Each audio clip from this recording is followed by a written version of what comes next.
Get going fairly soon, please.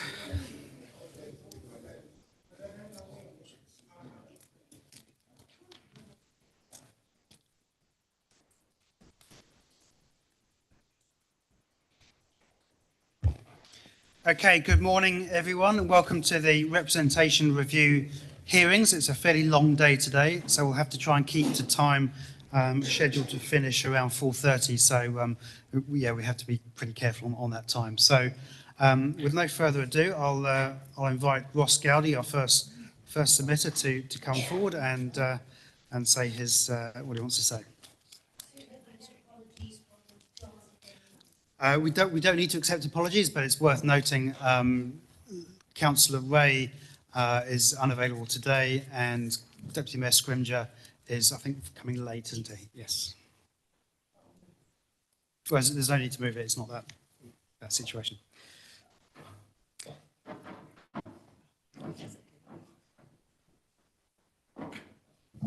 Okay, Ross, you have about 10 minutes, including Q&A if you need it. So go ahead. Right, I've got some information for all of you, as usual. I'm going to be very short because I'm going to rely on my previous submission. It's a copy for you. Yeah, thanks, Emily. Give that to, and this to every councillor.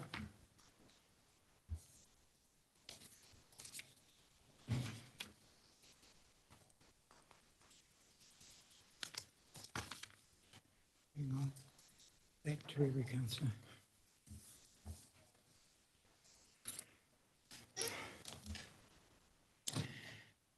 Good morning, councillors. Your Worship the Mayor, thank you for the opportunity to talk to my submission. This is my own personal submission. I did do a previous submission in the pre-engagement questions and followed the routine of what was on the website, which you all have. I've given the staff a copy of them, and although I don't want to read it all, it's 6 pages, I'll just report a very short summary. 1 page. I'm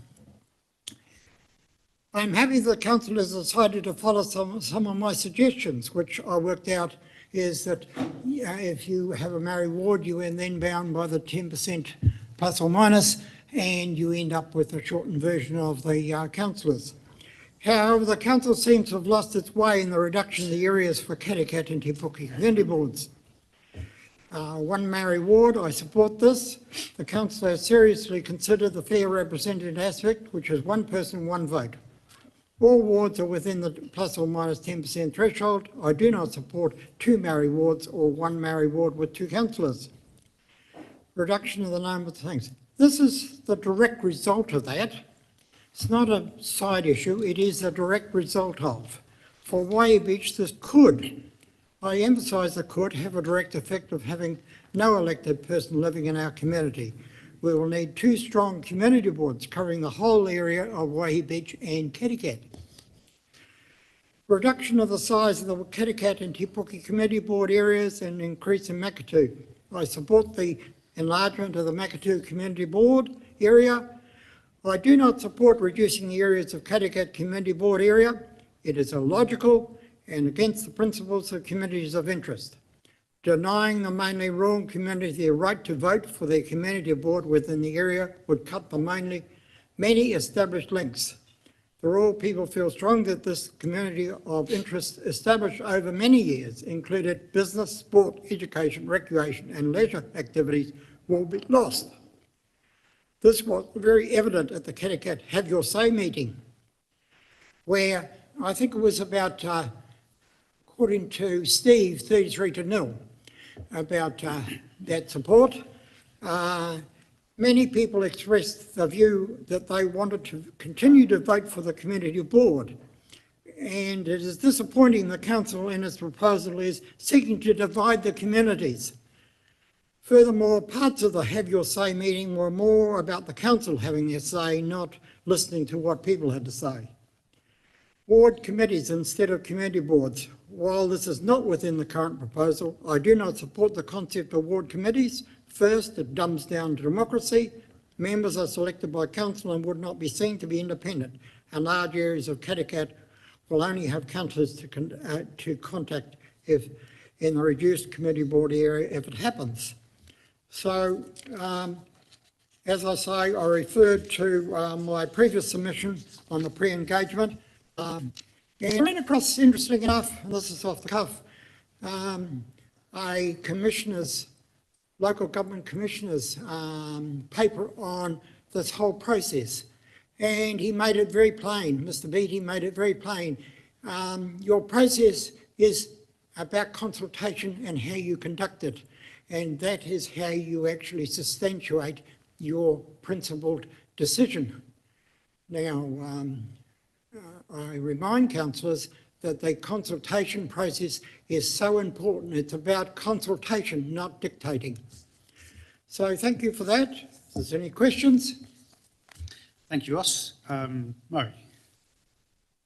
Thank you, Ross. So in your comments on Katikati Community Board, Community Board areas, then in terms of consistency, would you suggest that council should extend the Te Puke Board to cover the remaining bits of that ward that are not covered, and extend the Mokoroa Community Board to take in some of the hinterland and the two neighbouring peninsulas which lean towards that centre?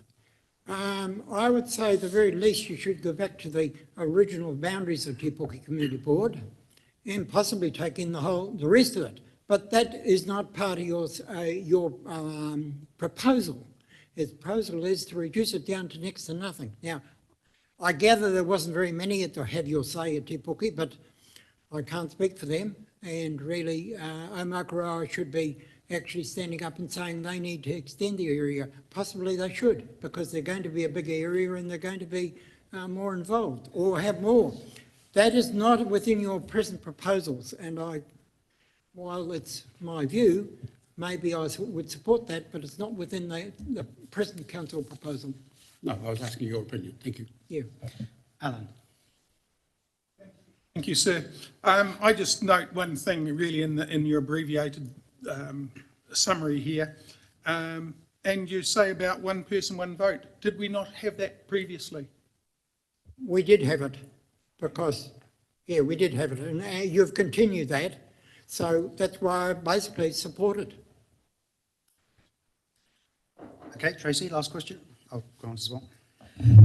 So based on your comments about the rural community in Katikati, do you support the Makatu extension of that boundary? Yes, I do.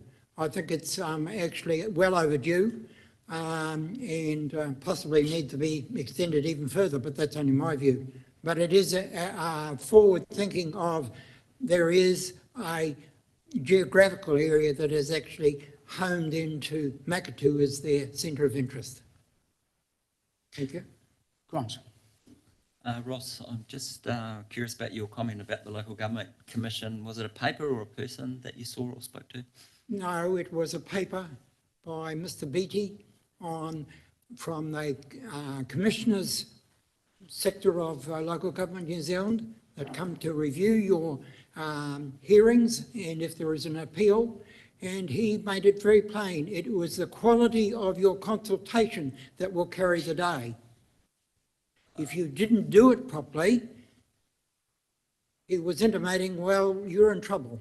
Yeah, and you're suggesting that some of the Have Your Say meetings maybe might have gone against it a little Grant, I think we suggest what he's saying. Sounds like you're leading him to say stuff. bit. You already said it, I thought. Okay, would you like to comment, Russ? I'll only say that I think all councillors should read it and assess whether or not your consultation, because we had a well, I'll make two comments. We had a pre-consultation meeting, which I actually submitted to, which didn't have any information and background. So how do people actually make their judgment about whether they want to increase councillors or keep this or keep that or extend the areas or what have you? There's no background to it. So how do you make a submission when you don't have any information? Because for 95% of people, they don't go into the ins and outs of representation and boundaries and all the other bits and pieces. And you really have to actually listen, when you put out a proposal, well, some of the proposals the feedback that was put in, council doesn't seem to have taken any notice of it. And where this reduction in community board areas came from, well, I know where it came from. It came from workshops, but it didn't come from the community. So thank you. I think we better leave it there. Well, thank you very much, Ross. We've got the next speaker to come in. So thank you for coming in and sharing your views. Thank you. So next up, we have Brett Waterhouse. So if you'd like to come to the front, please.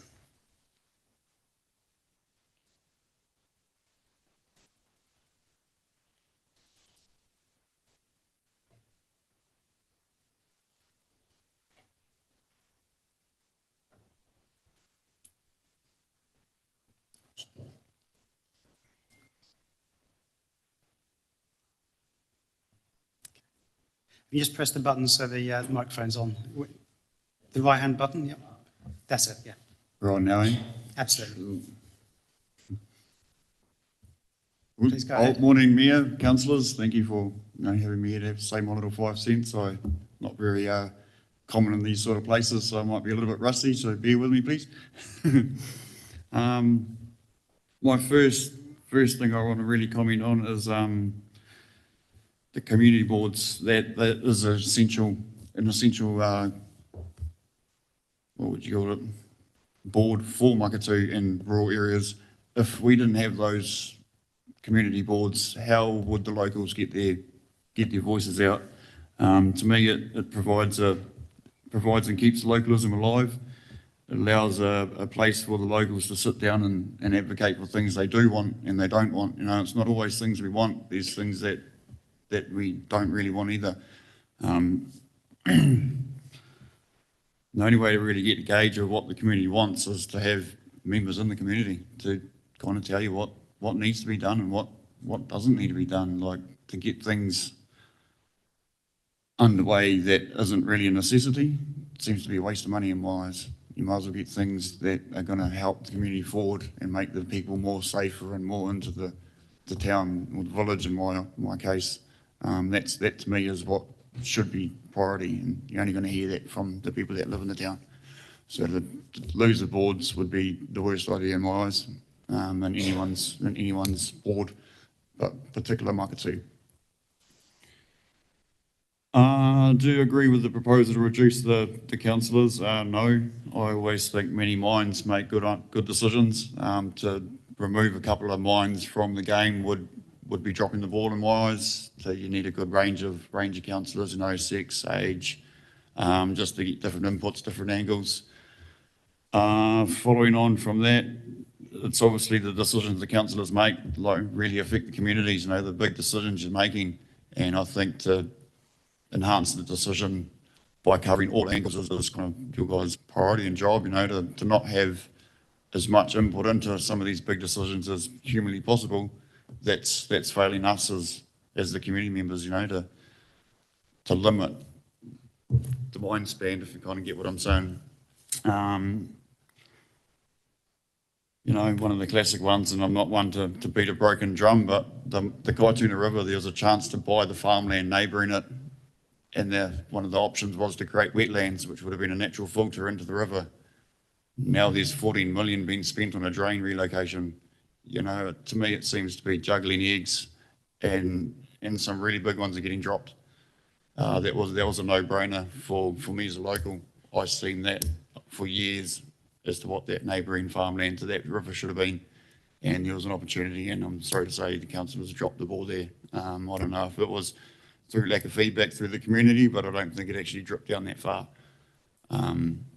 Just as a case of using the local knowledge and experience of the areas is what will make the places go forward. If you fight the community on what they know works in the town, you're going to be banging your heads for a long time.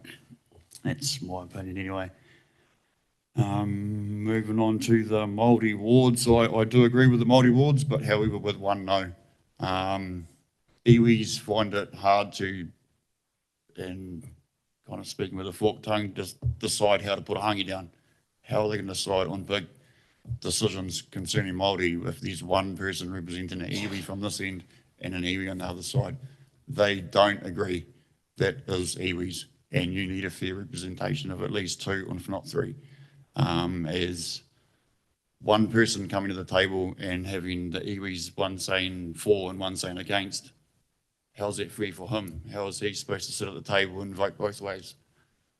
So you at least definitely need two voices on the Māori side, but I think they definitely need a voice as things that are sacred to them, e.g. the Makatu history, are slowly dwindling out of our fingers. That is the forefront of Makatu, you know, it's our front yard, it's not our backyard. People come to Makatu in the summer because it's so beautiful, and I'm afraid that we're slowly losing that because of money. You know, I've been told that surveys and tests can't be done because it costs too much.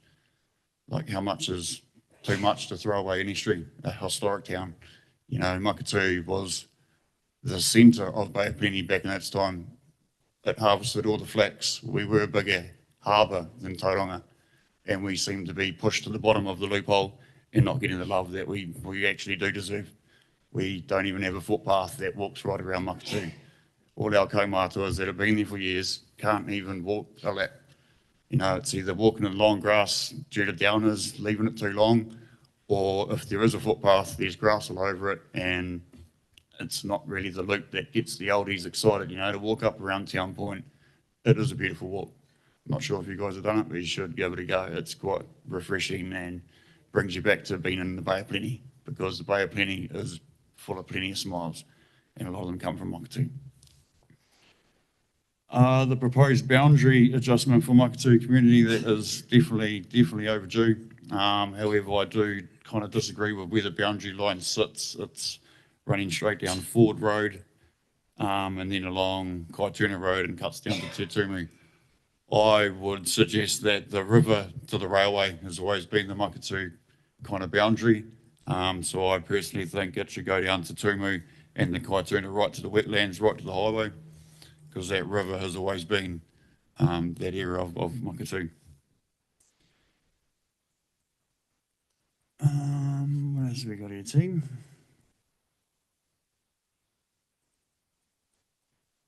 And just going back to that boundary, we've always been so restrained on what Makatu can do just with the numbers game.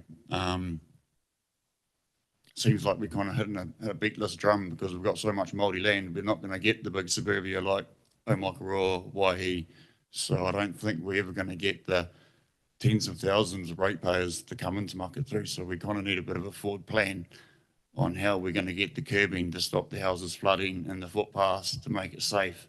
It's not more of a need, or it's not more of a want, it's a need. You know, how long do we keep the town, the village as it is, and putting people at risk who they're going to get hit by a car? There's a seat up at the top of Williams Crescent that no footpaths go to. And that is the most dangerous walk of the whole loop. And the curbing in Makatu just doesn't exist. You know, we get a bit of rain, there's stones all over the road, driveways are eaten out. You're a kid biking down the hill. That road has taken out that many kids' knees just due to stones. You know, it's something that can be avoided. And me as a Makatu local, I haven't seen any maintenance done in Makatu for years and decades. I just really think we need some help out of our town. We're getting swamped. Okay, bro, I think we're getting a bit off the representation Fair call, review topic. fair call, matey. I've got a minute or two left, so. The Waihi and beach wards, I agree with all of those. I obviously went away and thought about my survey once I'd written it, and I do agree with the boundaries and things that have been adjusted there. And yeah. Okay, Ross, shall I Any just questions? Yes, for Brett. Andy. Andy Brett, you make a good point about Makatu representation. Do you think that a community board is the only way to do it, or could there be a better way? Oh, there could always be a better way. Just need to find out what the way is. Like obviously Councillor Laura, she has been very good with the Makatu community, And she has been a good voice for us, and she's been voicing back to the town, and that's the important part of getting the news back. We always been saying there, what are you doing? He's doing nothing. But by all means, he's doing something. Absolutely. But we don't know about that. And Laura feeding it back to us was really helpful. So that community board is the feeder to the roots. You know, that's how we found out stuff. Margaret. Thank you, Brett, for a common sense approach that you've given us. Tell me, with the boundaries that you say for Makatū to be extended, is that bringing in more land or less? Oh, it's just more safeguarding what we have. Like the river's obviously the most important thing to Makatū. It is the feeder to our estuary. And to have the boundary going down by the gates and leaving the boat ramp on the other side, like what is the reason for that? It's like we've been blocked off from the river. Like, to me, it makes no sense to not incorporate that river edge, you know, right to the wetland and follow the Kaituna Road. I would have brought a map, but I wasn't quite that smart cookie, sorry. We can look into that. It does have to follow what they call mesh blocks. So I did understand there's a mesh block sort of scenario, but I'm sure a common sense sort of mesh block would make sense too. Okay, last question from Grant. Brett, when you made the comment you agree with the boundary changes, you're talking about the ward, the division between the Kaimai ward, The Kaimai and the, Te Puke, yeah. and the Karikari Aomokaro. Great. Kaimai, yeah. Yep. But there was a bit of ambiguity about the community board boundaries. I thought you agree with Makatū extending, but how do you feel about the other ones? Well, to be honest, when I wrote the old survey out, I was all Makatū focused, so in that sense I wrote don't know on those questions, as I didn't really imply much to me at all. But yeah, I do agree with them. Yep, for sure. Te Puke, yeah, well, it focuses it on the town. You've only got a handful of residents out in those wider roads, and they still have capabilities to get their voice. Thank you. Okay, well, I think we better move on to our next speaker, but thank you very much, Brett, and thanks for coming Yes, in and always. giving us your views. So next up, we'll move on to John Clements from the Kerikeri Community Board.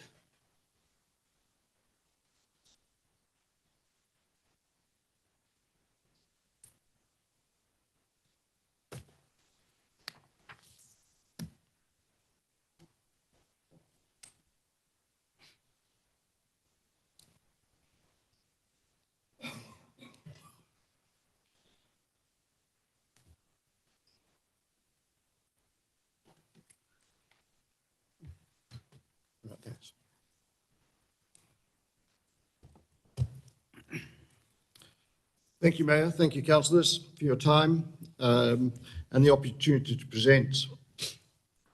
I'd also like to thank the fellow community board members and the community for providing valuable input into the submission and presentation.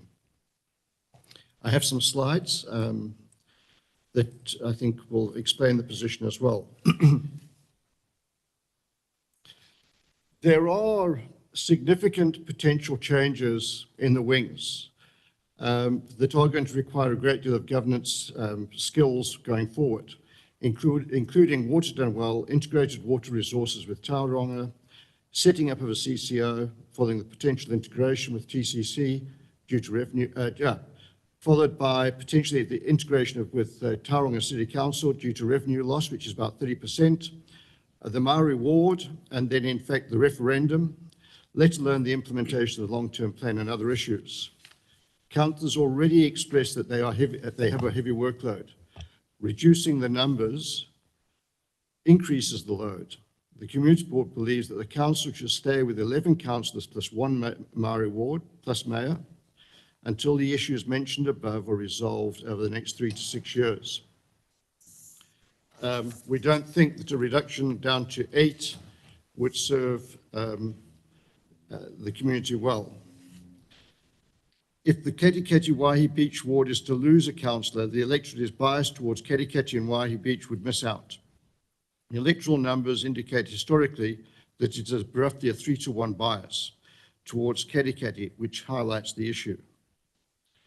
The Community Board feels the issue of equal numbers of representations needs to be reconsidered as the whole debate is short-term in light of the foreseeable changes.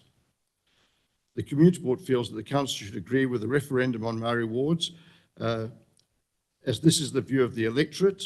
That was the earlier referendum, and the Council says that these views have not changed, and that's in your report. At the public consultation forum held on the 9th of October, one facilitator, a councillor from Regional Council, said, "We do not wish to integrate, we want to be separate.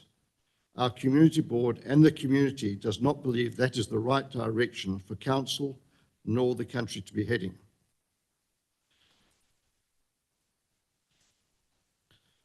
The Community Board thinks that absorbing Paehoia back into the Kamo wards is logical and supports that change. Okay. The Community Board and the community believe the boundaries of the Katikati Community Board should stay the same, excluding the point above. And Tui did me a great favour with Bet the Community Board comments are positively glowing. Yeah, right. They were roast upset by, as you heard at the representation review, they were not particularly in favour of the shrinking of the boundaries.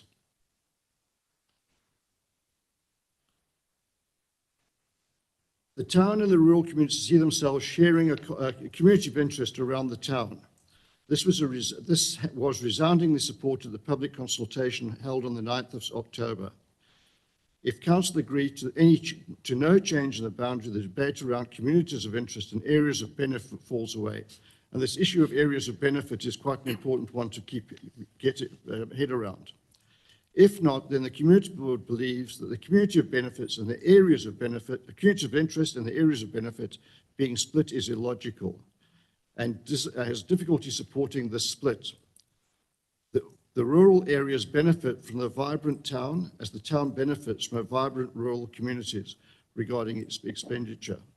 The consultation in Katikati clearly supported that view. The numbers used in the terms of residents was confusing, as the numbers from Council did not align with the model's rate. There was a significant difference in some cases.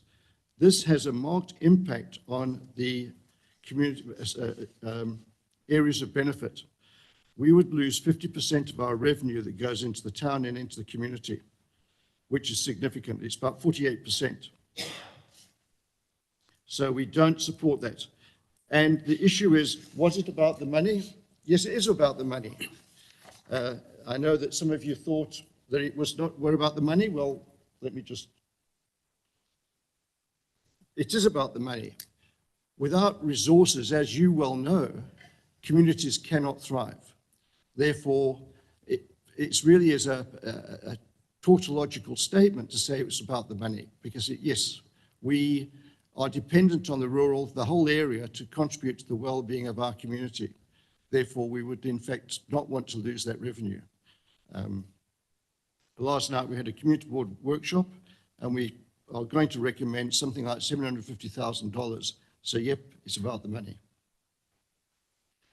As you can see these numbers, by the way, the Te Puke numbers for that rates model versus the numbers you used is also differs significantly. And the impact on Te Puke, if you look at those numbers, it's well worth considering that we think that Te Puke is going to lose far more than in fact has been presented to councillors yet, using the rates model, which is the model regarding invoices that get sent out. So it's a far more accurate number than you had in your proposals. So, what are the implications? First of all, we're not in favour of large areas of blank open space, ward forums, of unrepresented people. Community Board represents the town. It has been a service town for residents over the last 150 years and the rural areas.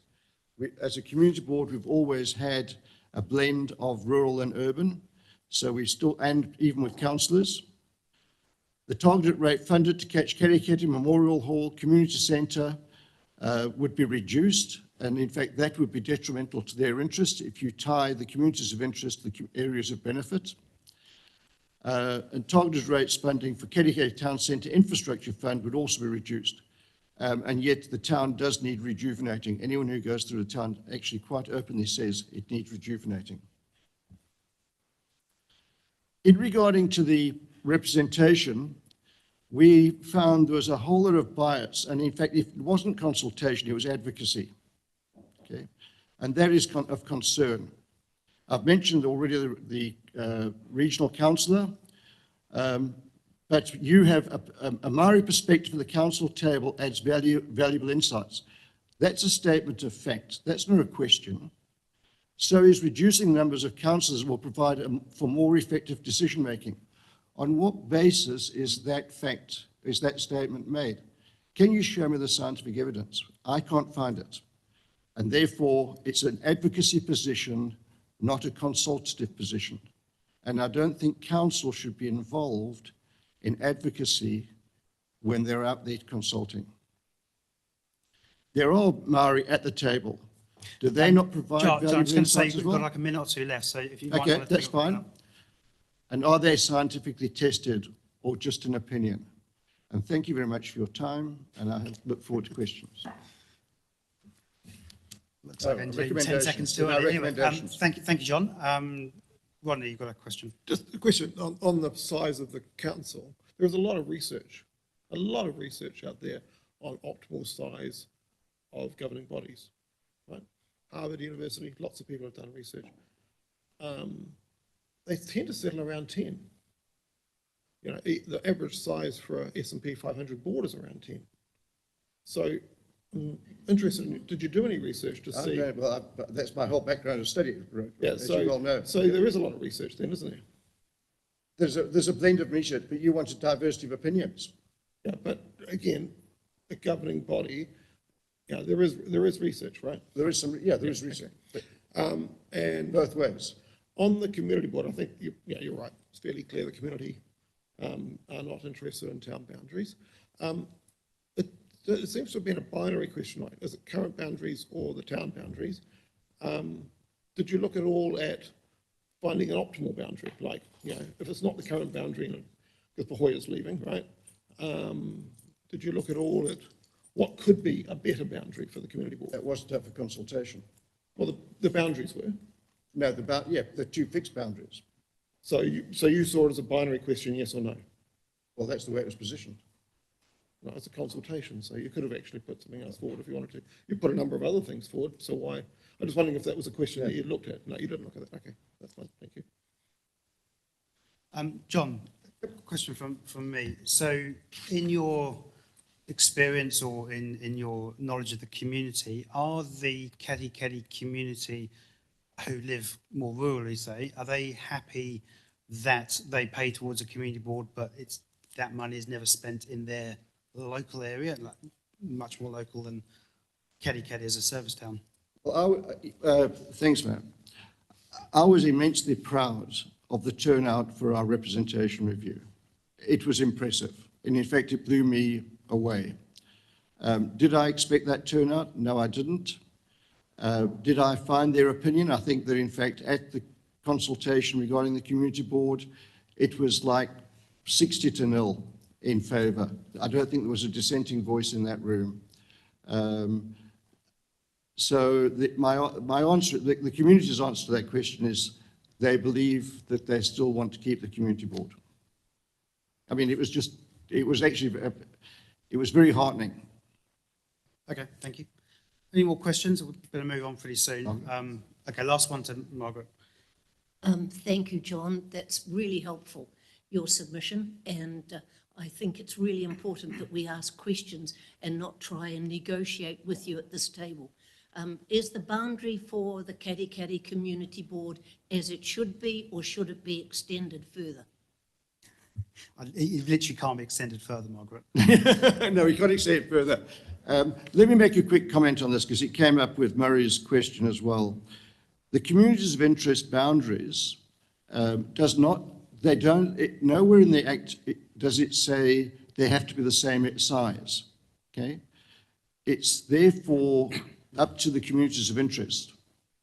And we were clearly, that evening, it clearly showed that Kerikeri ward, or yeah, the Kerikeri area is a community of interest.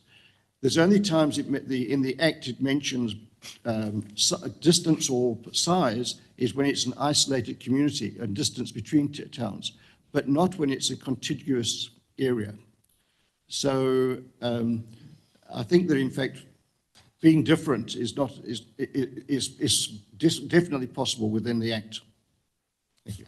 Thank you. We do have to move on. Sorry, Anne. So thank you, John. Well, we're running behind time, so really don't want to go. Go on then, Anne. Just want clarification on the view of the meeting. There's two issues that affected the change of the ward, Kerikeri Waihi Beach ward. One was Puhoia going. Mm-hmm. The community accepted that. Yep. But the community were not accepting the narrowing down to the town centre. That's correct. Just want to be very... Thank you. All right. Thank you, John. Thanks for coming in. Next up, we have Mark Ball from Te Puke Edge.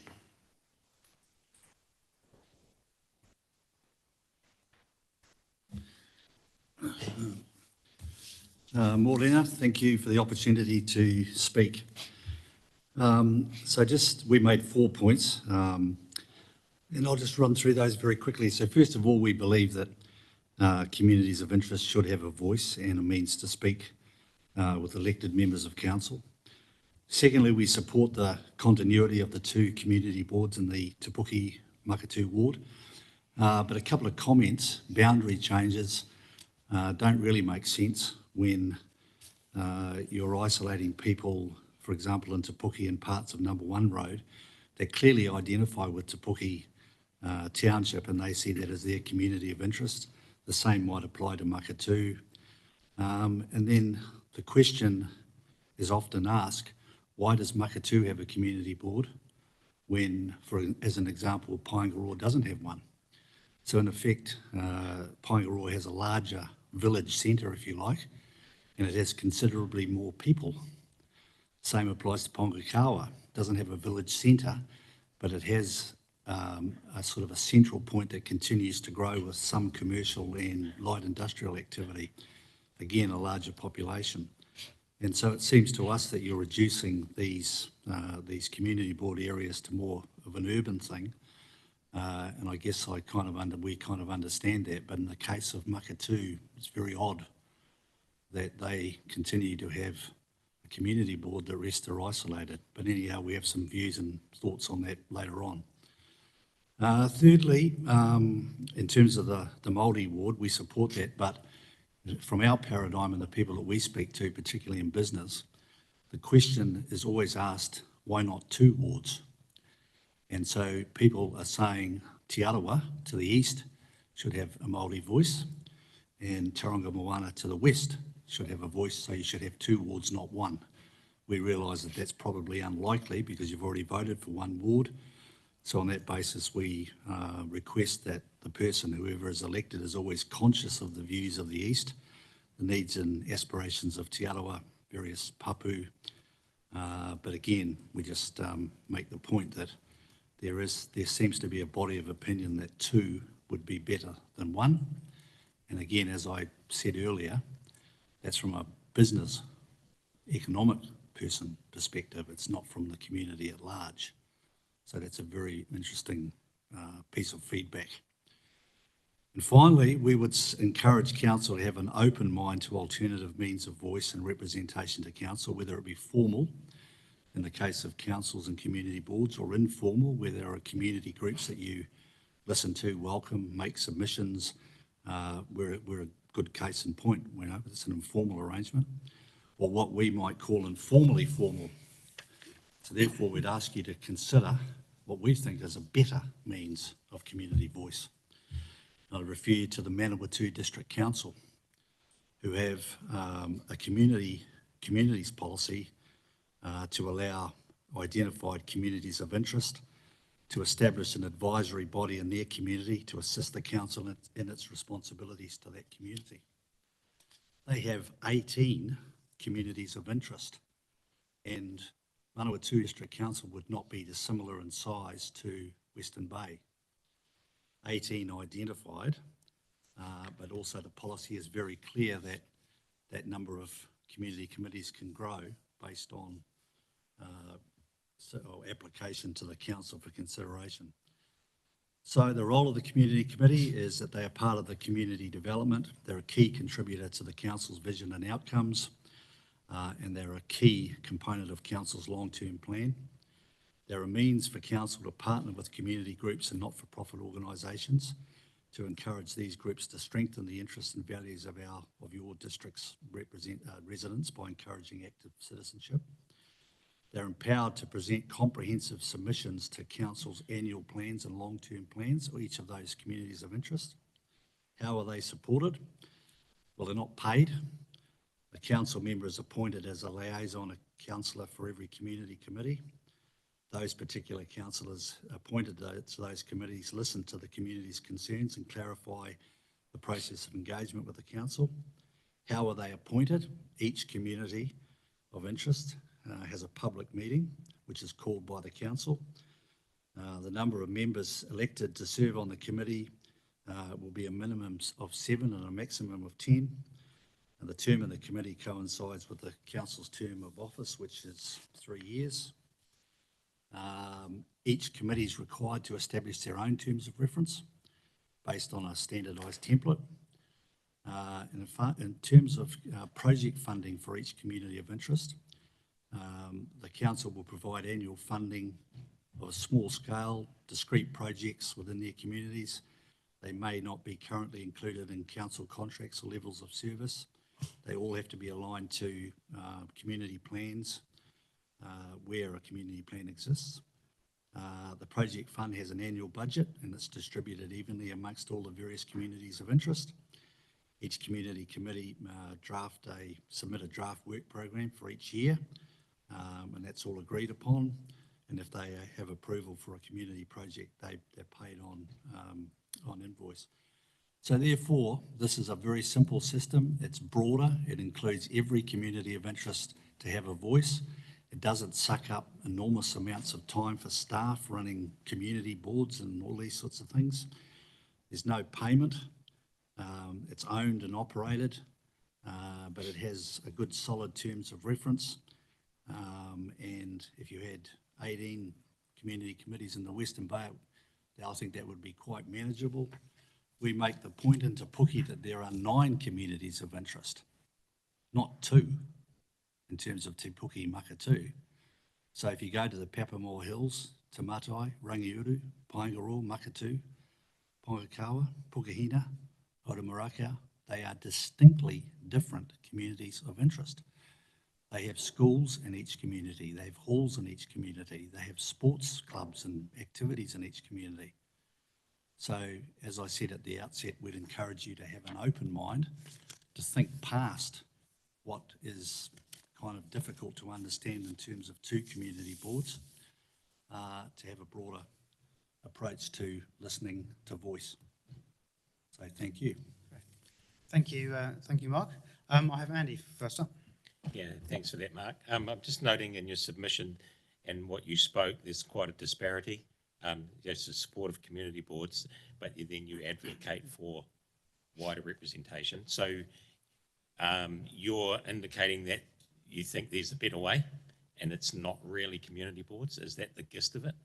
Yeah, well, we're saying keep an open mind because your consultation process is not about anything that we've suggested with community committees. You've never put that idea forward. Yeah. We've said that if you're going to have existing community boards, well, please don't get rid of them because their voice and people within those communities want them. But equally, we're saying have an open mind to a different way. I don't even know if that's possible. Yeah. But we wanted to float the idea that there are other ways of ensuring that community voice can be heard in a very constructive, meaningful, quite well, tightly managed way. Thank you. Next up, Rodney. Thank you for that. And I think our council's identified 13 communities. So, some work is being done in a different way. But I'm interested to know, you've already noted in response to Andy's question that people in community board areas like their community boards, and we got that from pre-consultation. Do you think all communities need to be represented in the same way? I mean, what might suit Te Puke, for example, may not suit Whangaroa. Yep. Or Hongakawa, who I gather, and it's before my time, have actually looked at the question of community boards and didn't want them. So do we need to do the same for everybody, or is it better to tailor for what the individual community wants? Well, that's the case in Te Puke now, Yeah, Te Puke wide now. We have a ratepayer group, for example, in Pukahina. Yep. You have a community association in Paengaroa. Yeah. You could say, well, they're actually the equivalent of a community committee as per the Manawatu model. So yeah, they don't need to be all the same, but I just thought that thought that was a way in which you could make sure every voice had some sort of committee that was publicly advertised and had a councillor there. But sure, whatever. I think the key thing we'd like to say today, or I'd like to say today, is that we're really strong on the ability of communities of interest to have voice and a means to speak to council, and that's very, very important. So breaking down voice is, not that we're suggesting you're doing that at all, but having strong voice is, very important. Yep, cool. Going back to Andy's point, your spoken submission was a lot more detailed than your written one, so perhaps if we could get that as well. Yeah, sure. We just wanted to keep our powder dry. No, that's good. Yeah, that's fine. Thank you. Anne? So your idea is very interesting, and as you know, there's a lot of community of interest right across the whole region, and I think it's a very good idea to have a more structured and regular meeting schedule for these groups. That's a really good point that you've made. My question to you is around the community hall gathering and the selection of a representative for these individual groups. Does that come from the body of the community group, or are you thinking that that's an appointment of council, a selection? Council call a public meeting and they ask the community to come, but the community elects those 7 to 10 members, and then they develop their own terms of reference. Within that meeting? Yeah, and they manage their own affairs and they don't get paid and they don't call on staff to help run them. Yeah. But the fact that having a regular feedback, I think, is a really, really good, valuable information. And so it's what we'd call informally formal. Informal, yeah, informally formal, It's yeah. a term we developed to Very describe good. this. And the Manawatu District Council, I should declare that I know a councillor very well there, and sit on and do some other things with them and other stuff I'm involved with. And they swear by it. They think it's a proven system. Could you see that would work with a community board structure as well? Well, it's all very complicated, councillor, about community boards. Like I said at the outset, I mean, they're different in size and changed boundaries, and some have them and some don't. I mean, I think maybe the key to the whole thing is that they're not remunerated and they're not staffed. I think that's probably a winning formula. Because they have to own it and they have to make it work, but there's some structure around it the council provides in terms of calling a public meeting, formally recognising them as communities of interest, having a councillor attend, and perhaps that councillor might go, each quarter to a meeting or something, and it's kind of got a bit of structure around it. And I think maybe a broader number of people in those communities of interest would identify it with it. Sometimes those ratepayer groups don't really represent the entire community. And I know that to be a fact, that they have voice for some, but they're not for all. No, that's right. Thank you. Okay, we've got a few more questions. We're going way over time, but I do note that the next speaker's on here. So, madam, are you waiting to speak, or are you? No, you're not. Okay, so the next speakers aren't actually here. So I'm happy to carry on with the questions in this situation. So Tracy, you're next. Thanks, Mark. That's an interesting concept that you're raising. And you did touch on the Ratepayers Association, which was what was going through my head as well. Maybe called something else would be a different matter, but I feel like they do feed into us through those mechanisms that you're kind of describing.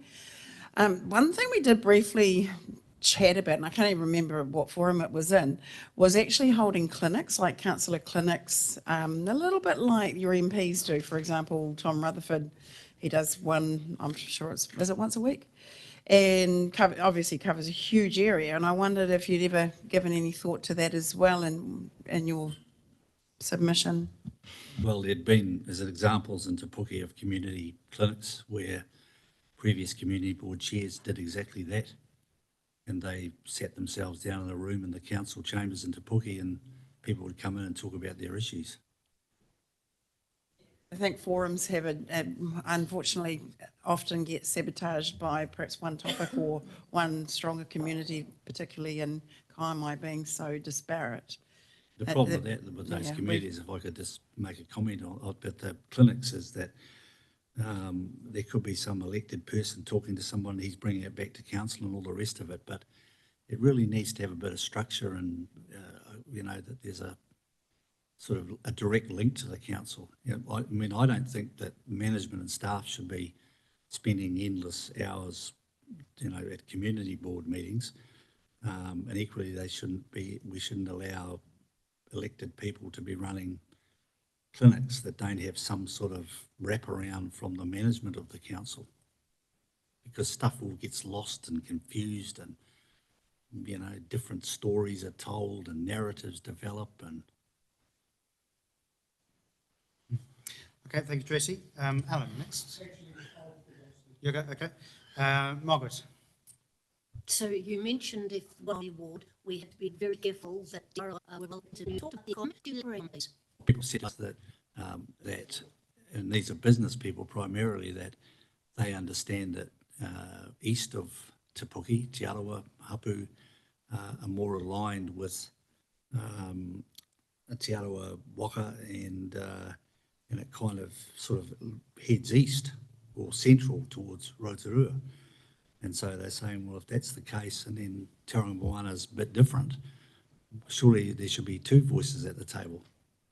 It's not a movement, it's just a comment. I just wanted to share it, that's all. Grant. Mark, you're familiar with the ward committee and ward community forum structure that we had under the previous two terms, first under Mayor Webber and then under James, which took a ward-wide approach to try to accommodate all the 9 communities of interest that you've suggested.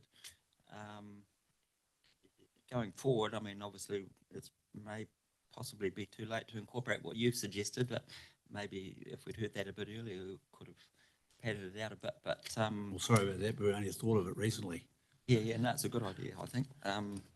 And could we accommodate some sort of could that ward-wide approach work to maybe better represent those 9 communities of interest? Do you think? You've already given quite a comprehensive answer, I guess, but. Well, I think the way in which you run the ward forums, you've made a good attempt and people, you let people speak and it's good, but if you hold the ward forum in Paengaroa, it tends to draw people from Paengaroa. It doesn't draw them from Pongakawa, Rota Morakau, Pukahina or Makatu. They, even though you say it's a ward forum, they just see it as being, well, it must be something to do with Paengaroa. If you had it at Pongakawa, they think it's Pongakawa. So going forward, the reduction of ward councillors from 4 to 3 and the reduction of the community board areas potentially, do you see that the representation is going to be enhanced for those outer rural areas?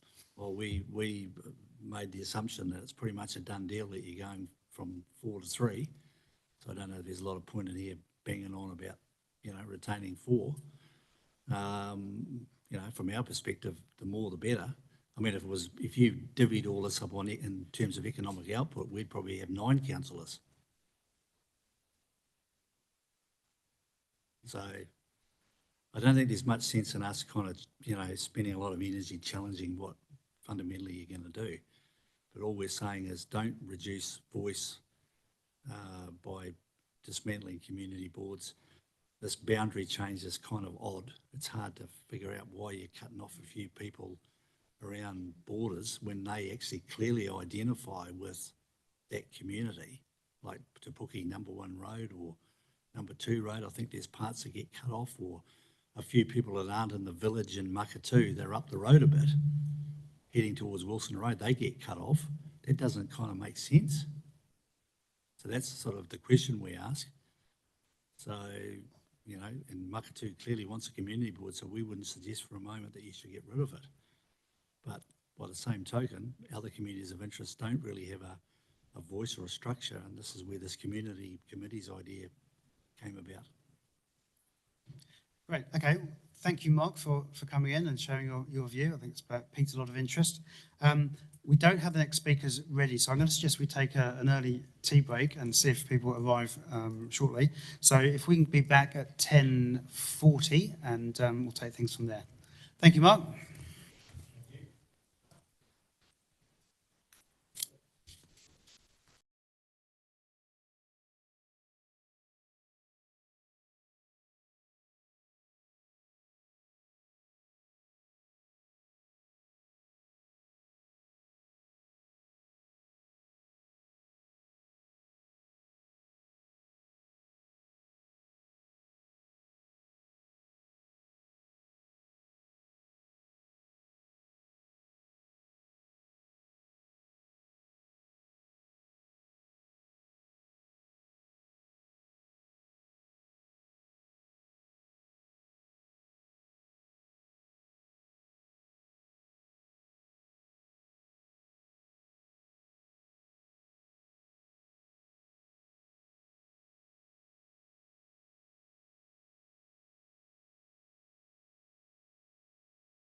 Is it Julian?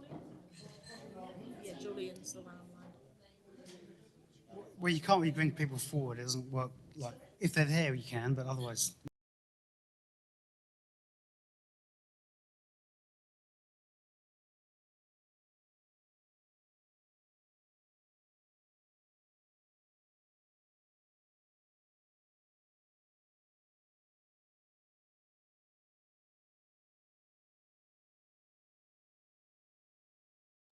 Our next submitter online, and that's Julian Fitter.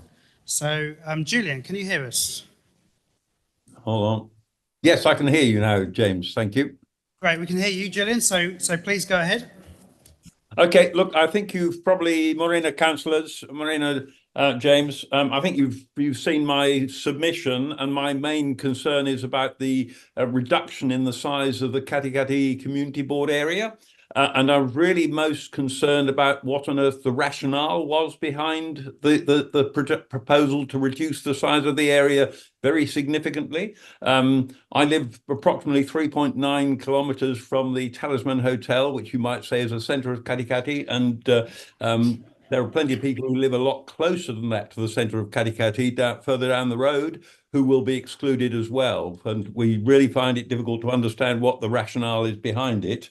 Looking at your document, page 10 talks about communities of interest, perceptual, a sense of belonging to an area or locality, functional, schools, recreation, cultural facilities. And then later on that same page, you say, Council considers there have been no significant changes to the communities of interest identified and affirmed through the 2018 representational review. So that raises the question as why you wish to change things if there's been no change in the communities of interest around Katikati. It also, if we then move on in your document to the issues of the community board, it's why you're proposing this. It seems to be because you want the community board to have a mandate to be more focused on urban issues. And I'm just wondering why Western Bay is to a largely rural community. Why are you deciding to disenfranchise a significant number of people in the Western Bay and focus on an urban community? A community, as you've already stated on page 10, is has all sorts of factors in it. And there's no doubt that most of the people in the Katikati Community Board area will consider that they belong to, that Katikati is their community, and it is an important part of their existence, you might say. And there are quite a lot of people scattered along the kaimais within that area.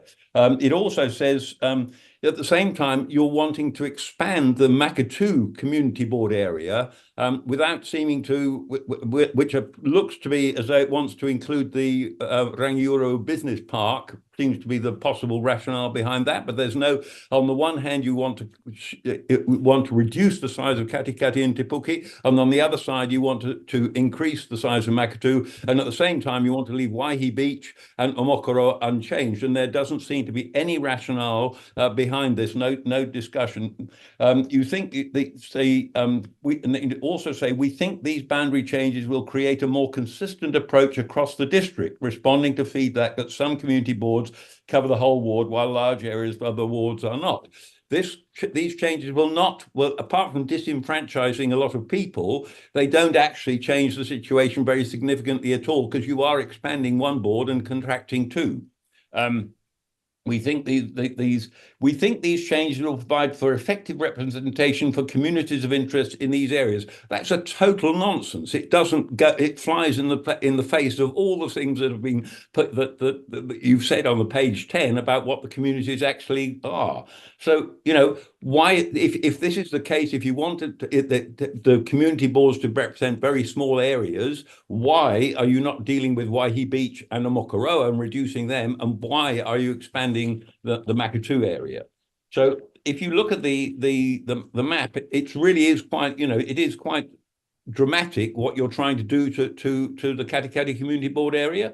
I don't know what the actual population is, but it's obviously going to shrink the number of people involved in the Katikati Community Board very significantly. And I've just really wondered, is there James, is there a rationale behind wanting to shrink the Katikati Community Board? If I better answer that one. So a lot of this was about the disparity in size and therefore functions of a community board. Look, there's different views out there, obviously, and this is why we're going for consultation. Makatu, for example, is extremely small and services a very small number of people, and that creates issues around funding and so on. And others, like Katikati, service the whole, alongside Waihi Beach, service the whole ward, and then virtually none of Kaimai is in a community board. So there's a bit of disparity there. But look, this is why we're going for consultation, just to understand people's views on this. It's also worth saying that all of the money that Katikati Community Board spends is in the urban area. They don't spend any money outside that area. So we just wanted to test the water on issues like that. Well, maybe it's time that the community board in Katikati spent money outside the urban area as well. But at the same time, it seems to me that, yes, there is a huge disparity of areas, and that seems there's an argument for rationalizing that. But it seems to me that in a democracy, we ought to be looking to increase the franchise rather than disenfranchise a significant number of people in an area where a lot of the population is actually scattered. You know, anybody who knows State Highway 2 between Tauranga and Katikati knows there are a lot of roads going on there, a lot of lifestyle blocks, small plots here and there, and so that you are actually affecting a lot of people in doing this. And it seems to me that I think your original idea, the suggestion you put in there about having 3 community wards is not a bad one in that respect, and that solves that particular problem, because then you just have 3 wards instead of having 5 community boards. Yeah, I think I would also just like to say, Julian, that the idea that we have in this term, we have community forums, you know, that they are designed to provide that representation and input to council from the rural areas that aren't necessarily covered by community boards. But no, appreciate your comments there, and I'll open up to questions. And I see that Rodney has one. Sorry, a couple of questions. One is, I'm just confused by use of the word disenfranchise when everybody will still vote for a mayor and councillors. So we're not taking the vote off anybody, which is the meaning of disenfranchise. We're changing, potentially. I mean, yeah, but it's not, the word disenfranchise implies they don't get a vote, but they will. So, you know, they get taken out, if this is approved, and it's a big if, they would not be in the community board area, but they would still have a vote.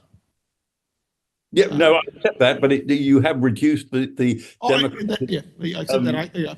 I understand what you're saying on the other points. Just that word just sort of struck a chord because it's not actually accurate. I'm more interested, actually, you've talked in here about, in question 3, comments about the 3 general wards, and you said the boundary changes have resulted in an unequal distribution of councillors per head of population outside your guidelines. And I'm confused by that comment you've made, and I'm just wondering if you could explain that, please. Well, I think if I remember right, the representation per head of population in the Katikati ward is going to be like one councillor for 6,000, was it, something like that? And no, for 7,000. Sorry, yes. And if you look at the other wards, we're at 7,000 something. The Maori ward will be 7,200, and yet some of the I think the Te Puke Makatu ward is going to be 6,100 or something like that per head. They're all within the 10% rule, so as best as we can make it, they're the same. They're all roughly 7,000. If you take 6,000 and add 10%, that's 6,600. It's not 7,000. Have another look at the numbers, Julian, because I think you'll find they are within the 10%. Well, I certainly looked at the numbers and reckoned that my school arithmetic told me that 10% of 6,400 is 640, and you add that to, you know, and you're below the number of, you're still below 7,000, or only just at it. So okay, I think we'll debate the numbers at this point. But no, it's not an issue. I mean, it was just a comment I was making on it, but it wasn't as nicely rounded numbers as you would like. But I accept the general representation. I can see the problem that there is. I don't like the reduction in the number of councillors, but I can see the issue because I would support the Maori ward being in place, and so that is what's actually that's the regulatory factor, you might say, that's creating the number of other councillors there can be. Thank you, Julian. Margaret, do you have a question? It's really refreshing to listen to you, Julian, and the Zoom is working incredibly well. It's better than if you weren't here. Could I ask, you've experienced with Makatū, you are in agreement with the extension of the community board area for that particular area? Yeah, yes, I can see that makes good sense on the whole. I mean, it looks like it's including the business park, which will obviously bring in a bit more, some more rates, I assume, of some sort. I would personally see it should be enlarged further. I can see no particularly good reason for the community board shouldn't actually cover a much bigger area. I would thought that was more democratic generally. Thank you. And my second question, sir, is about Waihi Beach. And if we drop down to 2 councillors, we're likely to lose one. And is it important from your new knowledge of the area that Waihi Beach still be represented as with a councillor? Yeah, I mean, I must admit, I haven't looked at that particular issue, and I don't think that I think the area representation is important, and it is quite a surprisingly spread out and different area, you might say, so that having just 2 councillors will be a little bit of an issue, and I think whoever ends up being the councillor will have that much more work to do as a result of that. But I think there is an issue there that it's very difficult to see how you can rationalise it unless you divide unless you say let's have more than 3 wards sort of thing. Then you start becoming having many more individual smaller wards, which becomes a bit of an administrative nightmare, I suspect. So I think you just have to accept that Waihi Beach will probably just have to go in with Katikati. Thank you, Julian. I don't see any more questions, so I think we'll leave it there. Or Grant, you do have one? Go on. Yeah, hi Julian. I hadn't realised you'd shifted to the other side, but it's good to hear that you're advocating equally for both sides still. In terms of your comment, if you're concerned that some areas are not covered by community boards, then ensure that they are all covered. You feel that if there was one community board on the east, similar to the west, where the whole rural area is covered, do you think that would work over in the east? Yeah, yes. I mean, I just think I like the idea that there is another layer of local democracy. And I think it's a strength to a strength to the system if you have local and regional representation, sort of local district and regional representation. I think that is helpful. I was not directly involved with the Makatū Community Board, but I felt that it was good that there was a small body that had direct input into the council that I could go to and say, look, I don't have to go to Western Bay Council. I can go to my local community board I've got a particularly local issue that's of significance. Yeah, and I think your comment about Rangiora Business Park, I don't think that's something that we'd even considered to be something that was going to happen as a result of this, but it's interesting that you pointed that out. Yeah, no, the new boundary doesn't specifically, that seems to cut across a bit, to include bits of the business park, and you might have to redraw that one, I would suspect. Yeah. Okay, thank you. Yeah.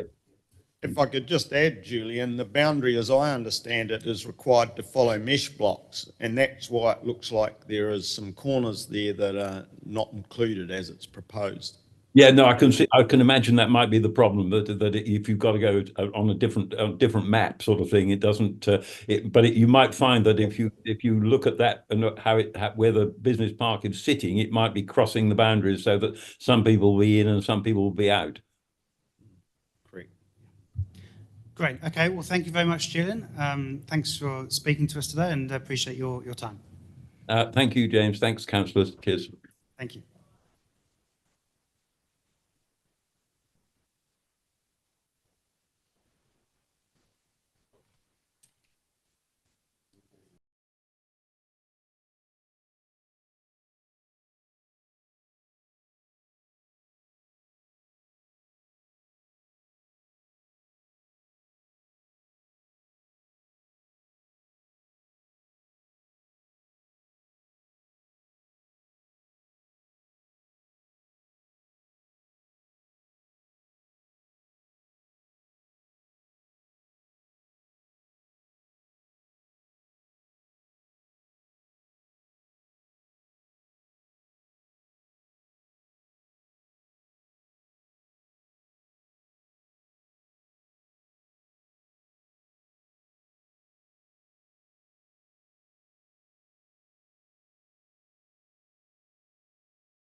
Okay, well, I think everyone's here and we have a submitter ready to present. So I think we'll make a start. We've got a fairly long afternoon. Certainly if everyone turns up, we do. So Gary, why don't you come up and present your submission?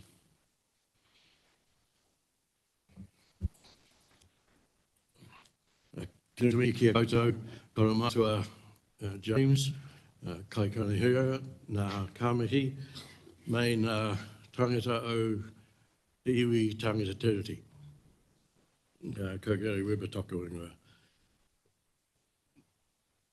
Greetings to you all. It's good to be back and at the beck and call of council once again. I'm sure you've all read my submission. However, there's a few additional points that I would like to make to try and get you people to focus on the real world that you are living in at the moment and are going to be facing over the next 10 to 30 years. 10 years because that is the LTP you've signed off and diligently put everything in place, and financially is really astute, and your 30-year asset management plans. So I just want you to circle around and land and not look at this it's just a silo about representation. The first point is workload. Given that the 3 R's, roading, reserves and rubbish, and the 3 waters, drinking, waste and storm, make up almost 70% of your annual operating costs and a significant part of your capital programs going forward. I wonder how many councillors are aware of your policies that influence your 30-year asset management plans. To meet your plans over the next 10 to 30 years, I have copies of the Austroads and Taumata Arawai details here for you if you haven't read them. Under roads, your policy says we will meet Austroad standards. How many of you are aware that a significant number of roads already don't meet that standard? So standing still, you better get off your backside and start implementing your plans. The Taumata Arawai standards, which have been around for quite some time now, will impact your 30-year asset management plans. And as an example, I wonder how many people have thought of the history and the current status of the wastewater plant pipeline that runs from Katikati out past Matakana right into the ocean. I'm aware of it from my time in the dairy industry, and that's a hell of a long time ago. That pipeline is over 70 years old, and I don't know what you've got in your asset management plans for fixing it. But to keep your rate increases reasonably sensible over the next 10 to 30 years, you're not going to have much time to worry about anything else other than the 10-year long-term plan and your 30-year asset management plans. You've done all the consultation. You could all sit on your backsides and do nothing and just ask staff to implement it and come here once every 6 months for an update from the Chief Executive. And as sure as hell, there is no requirement for any input from 5 community boards. The solution is to implement your stated standards and manage your main cost centres. The second point I want to bring to your attention is local government from now to the next 10 years. 3 waters done well translates to forced amalgamation of small councils. I presume you understand that. Now that Taumata Arawai is well entrenched in New Zealand legislation, there is a requirement for all councils to meet those standards and to operate within current resource consents. I remind you of the requirements that you place on industry when it comes to stormwater discharges about controlled discharge volumes, sedimentation, turbidity, toxicity, and all of those sorts of things. They have to apply to all of your own discharges going forward. And have you costed that into your 30-year asset management plan? In June 2014, when Nick Smith introduced swimmable river legislation, which led to the DIA advising Anne Tolley, the then Minister of Local Government, of the financial implications for local government, that led to that national government prior to the election providing for the funding of the national review of 3 waters in local government.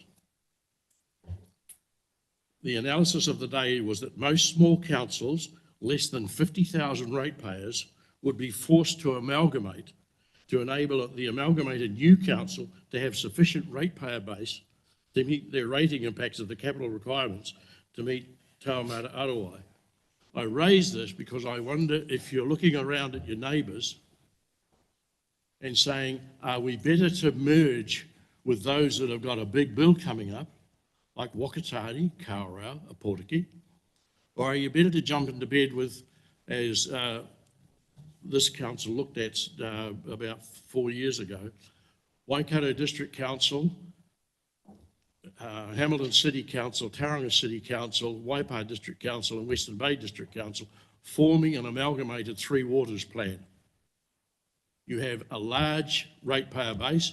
All of those players are pretty well in place at the moment. Waikato District Council, Tauranga City, Hamilton City and Western Bay and Tauranga City use the water care asset management plans. You've done all of the work on working together. You just haven't taken the decision to set up the equivalent of BOPLAS and manage it that way. You maintain your own integrity, but you get the benefits of large ratepayer base. The final point, and it's been interesting watching a little bit of live streaming over the last 2 years. Western Bay currently has 5 community boards, at least 5 ratepayer associations and numerous lobby groups. Therefore, when it comes to consultation, who should be listened to? Is it you councillors who are supposedly representing everybody in the district? The same ratepayer base? Is it the elected community boards who represent the same ratepayers? The ratepayer committees, or whatever they want to call themselves, an ad hoc group of ginger groups. They are supposedly representing the same group.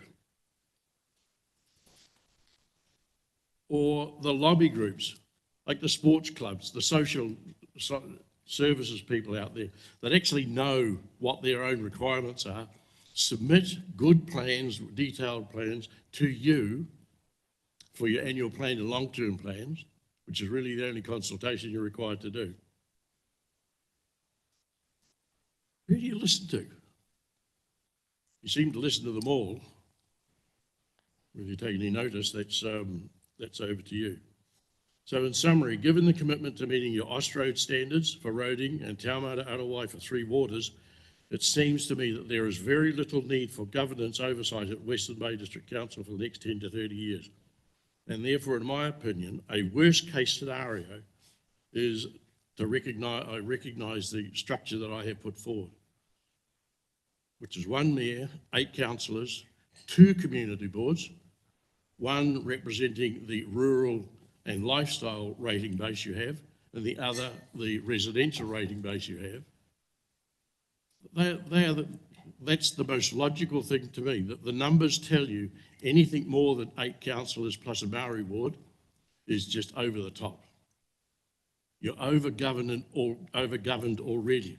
I put that on table 1 in my submission. We don't need the level of governance. I'm sorry, Don, you've heard this about 6 times already, going back to when I first got on council and we did the first representation review. The number 8 always comes out as the most logical thing for Western Bay, plus 1 Maori ward. I don't know why we are taking so much time reaching this decision, but I understand consultation, I understand parochial views, but it's time to prepare yourself for what's coming up the lift. In the capital projects you're going to have to face up to in the next 10 to 30 years, just to meet what you have got in your policies, Austroads, and you've got one that I don't think is in the moment. You've got the new roundabout happening at Amokara, and Youngstown Road does not meet any standards and is going to have to be upgraded. Unfortunately, when we upgraded the Wakamarama Road, it went to the wrong roundabout, but that doesn't matter, the road needed upgrading. But you're going to have to upgrade those roads. You're going to have to upgrade all of them coming into town sometime in the next 10 years. I rest my case. Thank you, Gary, and good to see you back in council. Were there any questions for Gary. Margaret. Thank you. Okay. I think Margaret, yeah. Thank you for that submission. And you do highlight when the state highway is new and goes through, the roundabouts that you refer to are now on a state highway. But if they go through the new highway, and that's obviously going to happen, do you see the district council having to fund the roundabouts that will be required? Or do we do what you did with the Eastern Arterial and negotiate with NZTA before it actually happens for the upgrade to be done on the district road? Well, given the mountain of capital projects, you're going to have to go to every bucket that's around and try and get as much money as you can. But unfortunately, once you get off the state highway for the roundabout, it's the local road that runs up to the back of the hills. You know, I heard a lady talking about number 1 road this morning. We have got a lot of those roads in Western Bay, and they need to be brought up to standard. And that, the Osh Road, some of the executive have been around here for quite a long time know when the policy came in that our roads are going to meet Osh Road standards. It's more than 15 years that I'm aware of. We haven't got there yet. So the issue was making sure that the district road is up to speed before the transport agency releases and those roads and goes to the state highway. And when you were on council, with the Eastern Arterial, worked hard to make sure that that ordinary road, district road, was up to scratch before NZTA left it. That's what you normally do. I just remind you that you've got another fishhook that's sitting in the background. The NZTA will not allow you to develop the Minden until the new highway's put in place. The new highway's coming up pretty quickly, and the Minden Road is going to have to be upgraded significantly. That's not in any budgets I'm aware of either. Okay. I'm keen to keep on representation rather than voting as such, but Grant, you have a question? Gary, I partly agree with some of your suggestions, believe it or not, but in terms of the residential community board, we've heard a lot from other submitters about communities of interest, and I hear what your comments about lobby groups and interest groups and the over governance, but do you think a representative from each residential urban community and one committee can work effectively after hearing what we've heard about everyone thinking they've got a distinct community of interest of their own? I think if you just look at how those rural community boards operate throughout New Zealand, and this is not new, they're around. Just look at Rotorua as your first neighbour that's doing it. That's why you have the subdivisions there, to make sure there is one from Waihi Beach, Katikati over there, focusing on the residential requirements. The rural people have totally different, they're mainly about roads. So you have the same subdivisions, but that way you have every ratepayer covered by a community board.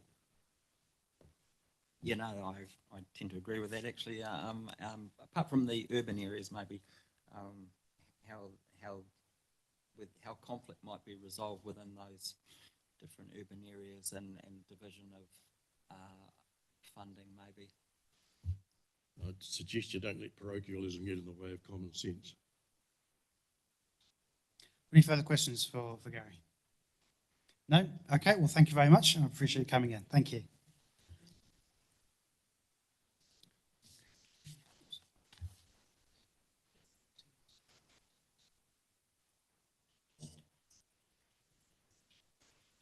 Okay, so next up on the list we have Karen Summerhays. So Karen, would you like to come up, please?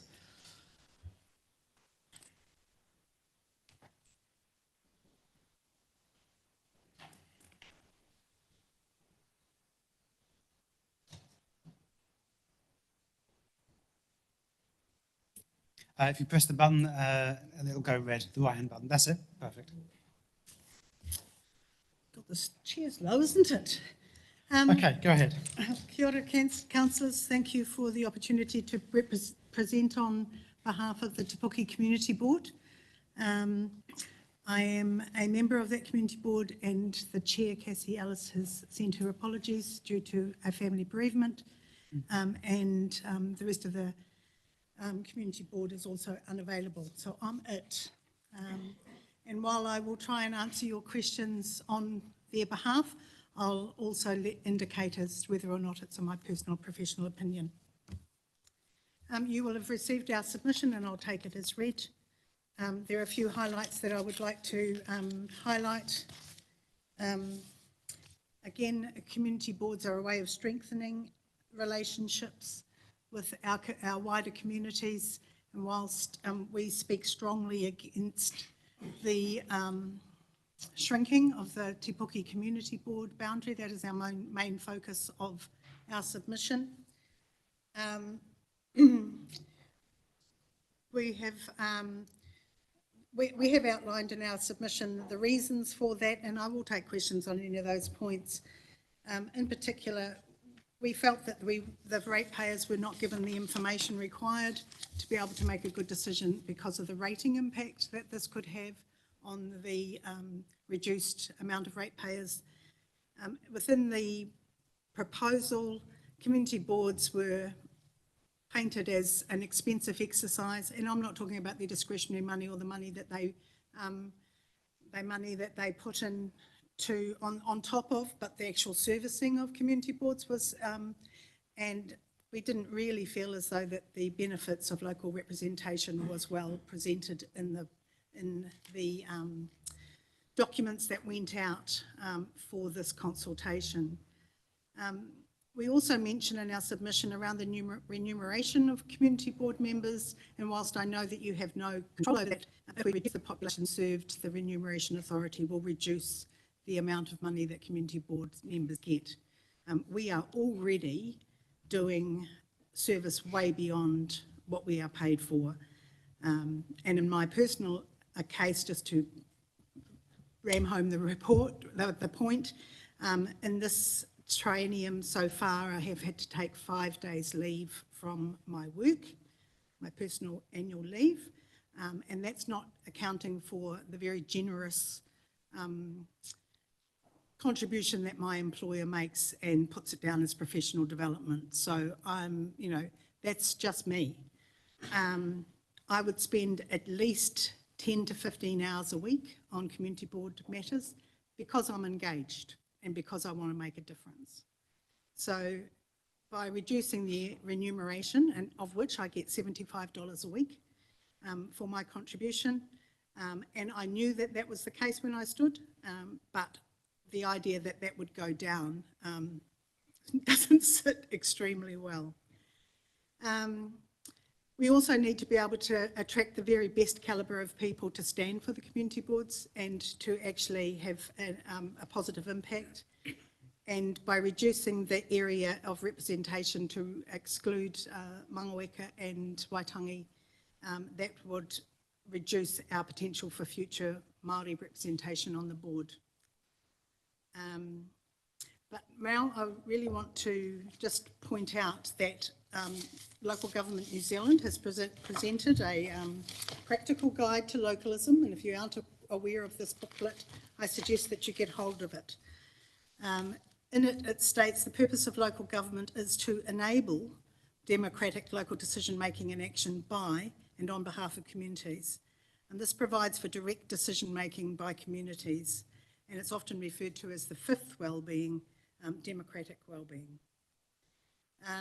What elected members can do is that they can delegate many decisions to committees with external appointees, and community boards is one of those. Localism involves 3 types of devolution: decision-making, administration and delivery, and financial resources. And a truly localist approach combines all of these devolutions. So we also mention in our other comments, I could go on. This book actually gives you, I think it's about 14 ways of local representation to consider, But as you have already invested in community boards, I suggest that you look strongly about empowering them and giving them the resources and the support that we require to be able to be your local voices. This is going to require a change of attitude and a shift from all, the public, the staff and the elected members. Community boards have often been seen as the wart on the frog's bum, and it's not, you know, for us to be empowered, we need to have proper support. For the fact that I had to write our submission today with no staff support, the council would never have had to do that.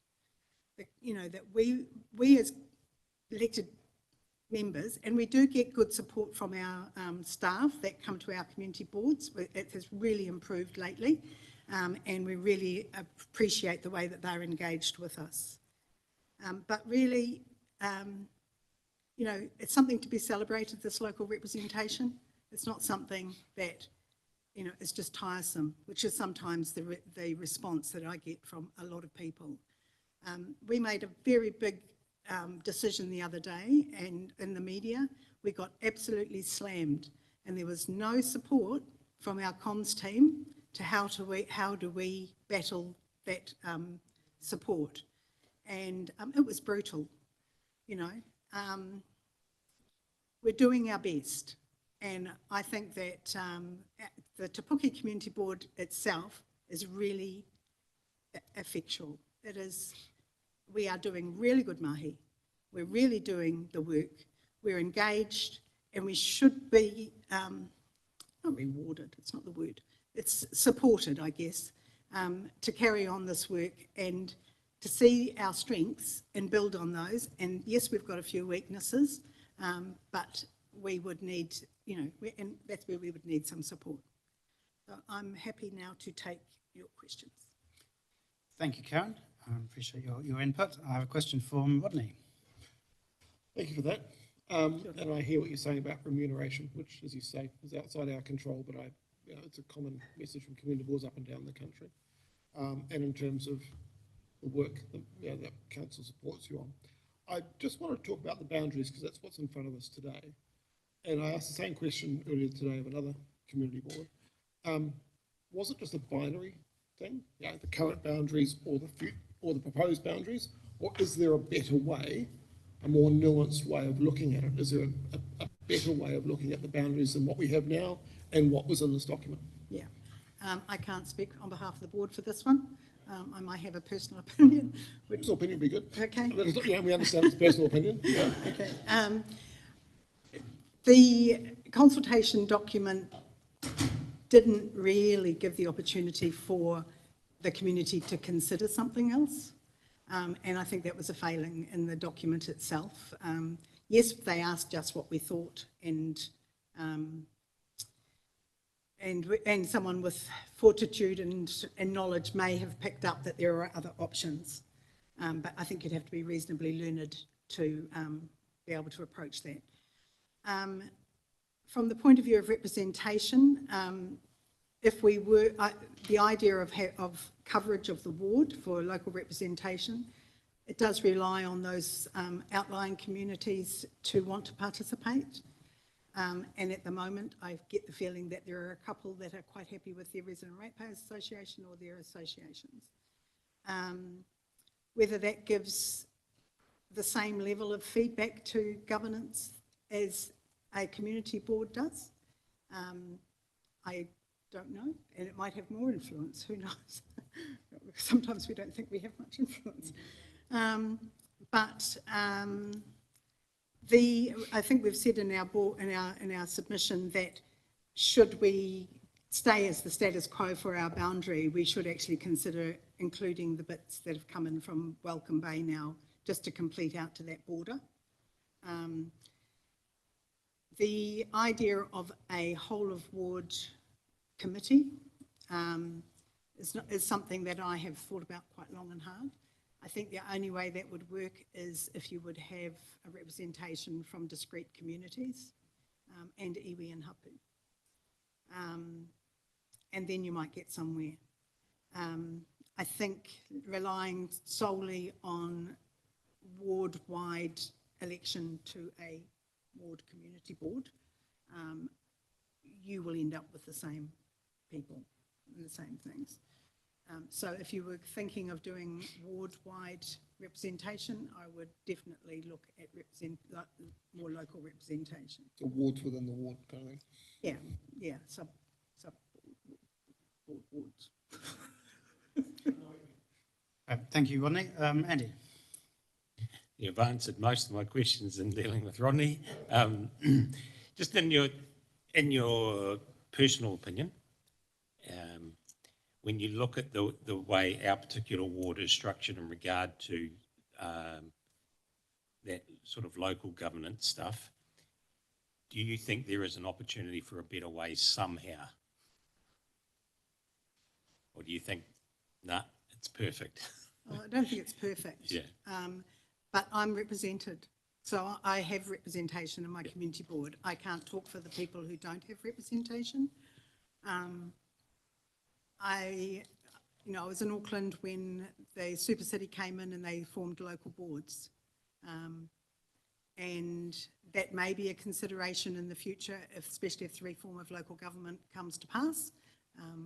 Maybe not in this particular election cycle, but in any future ones, where you have actually more representational boards from geographical areas.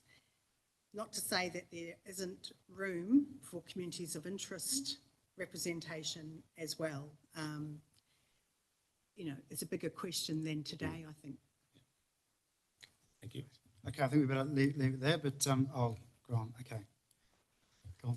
Yeah, Karen, sorry, I'll try and make this quick, but just, you said that your main focus is the community board boundaries, and so just from your, either the board or your personal opinion, do you feel that those areas that are being cut off, the people that live there, do you feel that they're actively engaged with the Te Puke Community Board? I don't know about the Te Puke Community Board, but they're definitely engaged with Te Puke.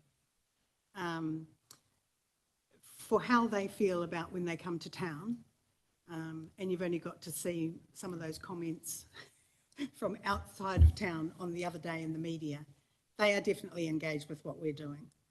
They may not turn up at community board meetings, but the bus shelter at Mangaweka, for instance, has just gone in. Now that wouldn't have gone in if we didn't have a community board.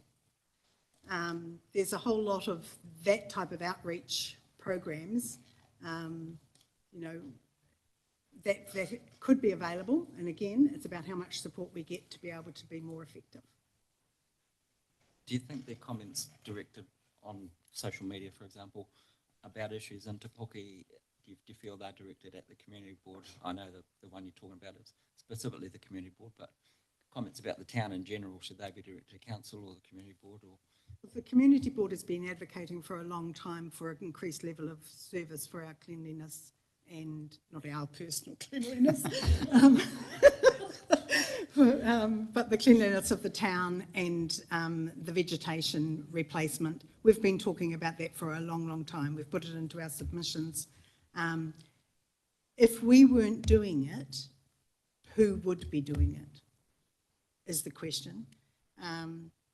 I feel very strongly that there is a community of interest that surrounds Te Puke, and that they all have a part.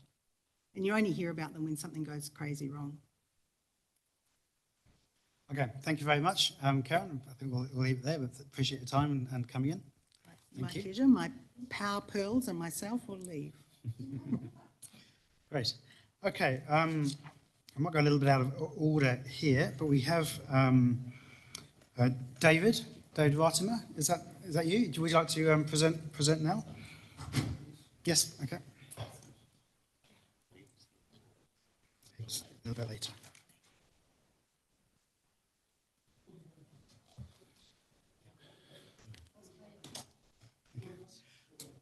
Kia ora, David. Appreciate you coming in, and I hope it's okay to call you up a little bit early. It's just got to play around with the numbers and who's here. So please go ahead and begin your corridor. First of all, I'd like to apologise. I arrived early this afternoon so I could, to be quite honest, find out what I had submitted. That was the most important. Then I've been bounced up to the front, so I just. If you would prefer to wait, we can wait if you would prefer. Either way, I still got to answer to what I wrote, I suppose. Okay.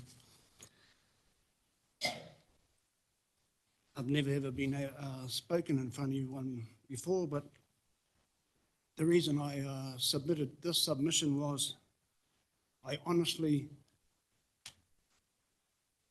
believed I was submitting in support of a Māori ward. And the reason I was backing and supporting the Māori award right from the beginning of my submissions was really for the Te Ture Whenua Māori Land Act that relates, well, to what we're here talking about today, and the advantages as partnership yous can, well, I believe, utilise. That's really what I wanted to say was this Ture Whenua Māori Land Act was written by 3 people, not just one. And their names was Joseph Hoihepe Mapiria Murphy. The other was David Singh, and another was Peter Whitehouse. I believe this, and on the back of the Ture Whenua Māori Land Act was the United Nations Health and Disability Act 2008 to support us as treaty partnerships to help both sides, because I believe when you're dealing with territorial authorities, you're not alone. We're not. You've got no power. That's what I believe, because you're dealing with a political institution down in Wellington that's run by overseas corporations. But in Tauranga here, we're a state. Bay of Plenty is the only state in New Zealand, and that counts for something.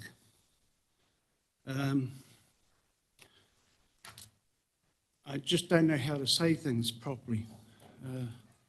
But I do know with this treaty partnership up on this wall and this Ture Whenua and the United Nations will benefit everyone that stands and talks. I've sat at a lot of these meetings where there's so much negativity, but then again, if it's not for the negativity, I wouldn't see any positives for both sides. I'd like to answer and carry on, but to me that was what I've just said was the most important. I've done it myself. It was pretty hard, but I know, you know, with guys like you fellas, it's a piece of cake. It's taken me years to build up an authority, but I couldn't use it because no matter how much power I got, I'm not the right person.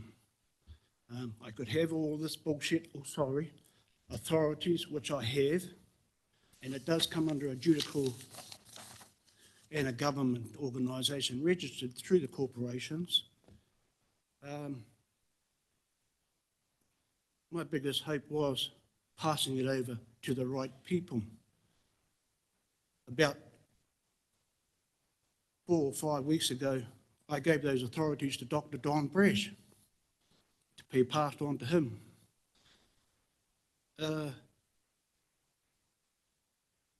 Because he represented us, as far as I'm concerned, Māori, the Crown.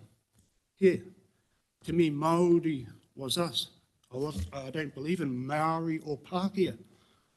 I don't even know what they are, but I do know what Māori are, and that's us, te whānau. I'd like to talk to the gentleman that was in front of me before and support him. Reason being was he knows what he's talking about. I'd like to talk, support the lady here, because she knows, but the reason she knows what she's talking about. The only person I can support is myself, because I know what I'm talking about, but it's when you're by yourself, it means nothing.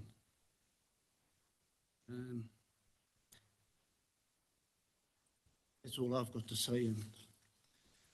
Okay, thank you, David. Does anyone have any questions for David? Margaret? I'm delighted to see you today, David, because we had coffee just recently and I failed to get your telephone number. So, sir, my question is, could I have your telephone number before you go?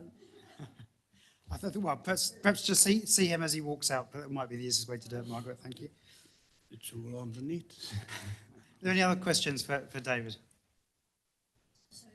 So basically, you're in favour of a Māori ward and the 2 Māori wards. Do you think that the 1 Māori ward can work well for the whole district? Well, when you've got 2 speakers, you've got conflict. It's bad enough having 1 and you've got conflict. It's better to have 1 speaker, at least we can all just target 1 person instead of being individualised. That's how I look at it. Sorry about that. Great. Okay, well, thank you, Margaret, and thank you, David. Margaret, if you'd like to get his phone number, if he's willing to give it to you, you can do that now. In the meantime, I think, given that the next speaker's not here yet, I'd like to ask Keith Hay, are you able to do your presentation now? Thank you. Okay, so that would be helpful. So Keith Hay, and please come to the front.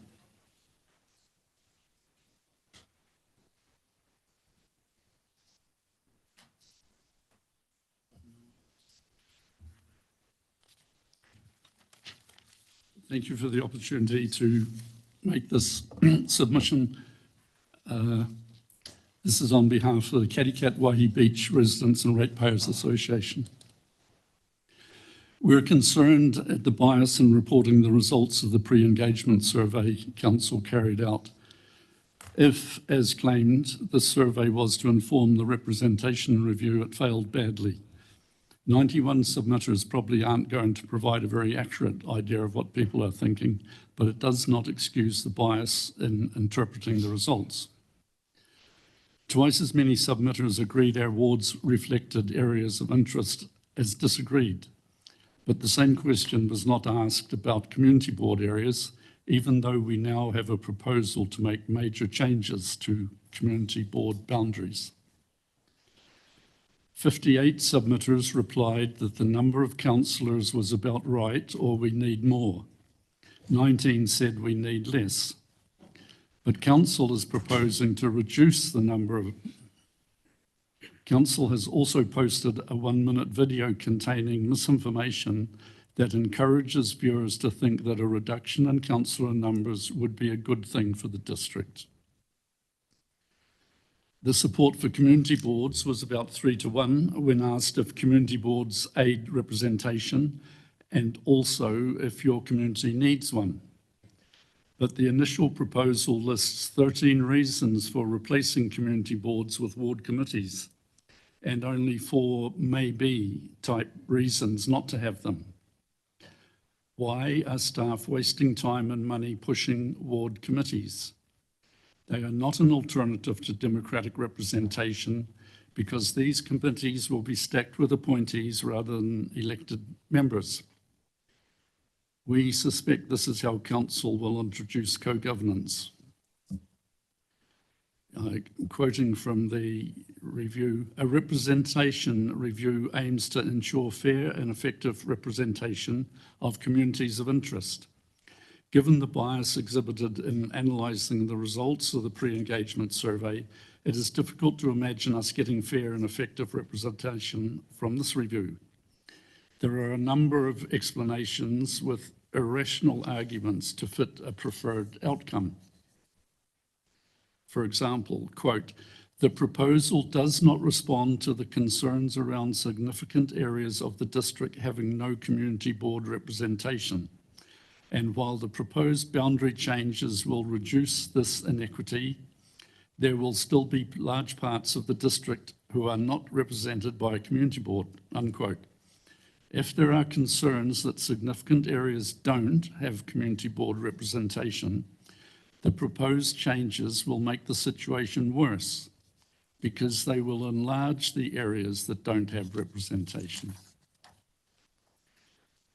And there are statements that appear to be deliberately misleading, like this. The establishment of a Maori ward allows those on the Maori electoral roll to vote for a representative on council. Unquote. Sorry, the voting rights of other members of the community will not be affected, unquote. All those on the Maori roll can already vote for a representative on council, even if there is not a Maori ward.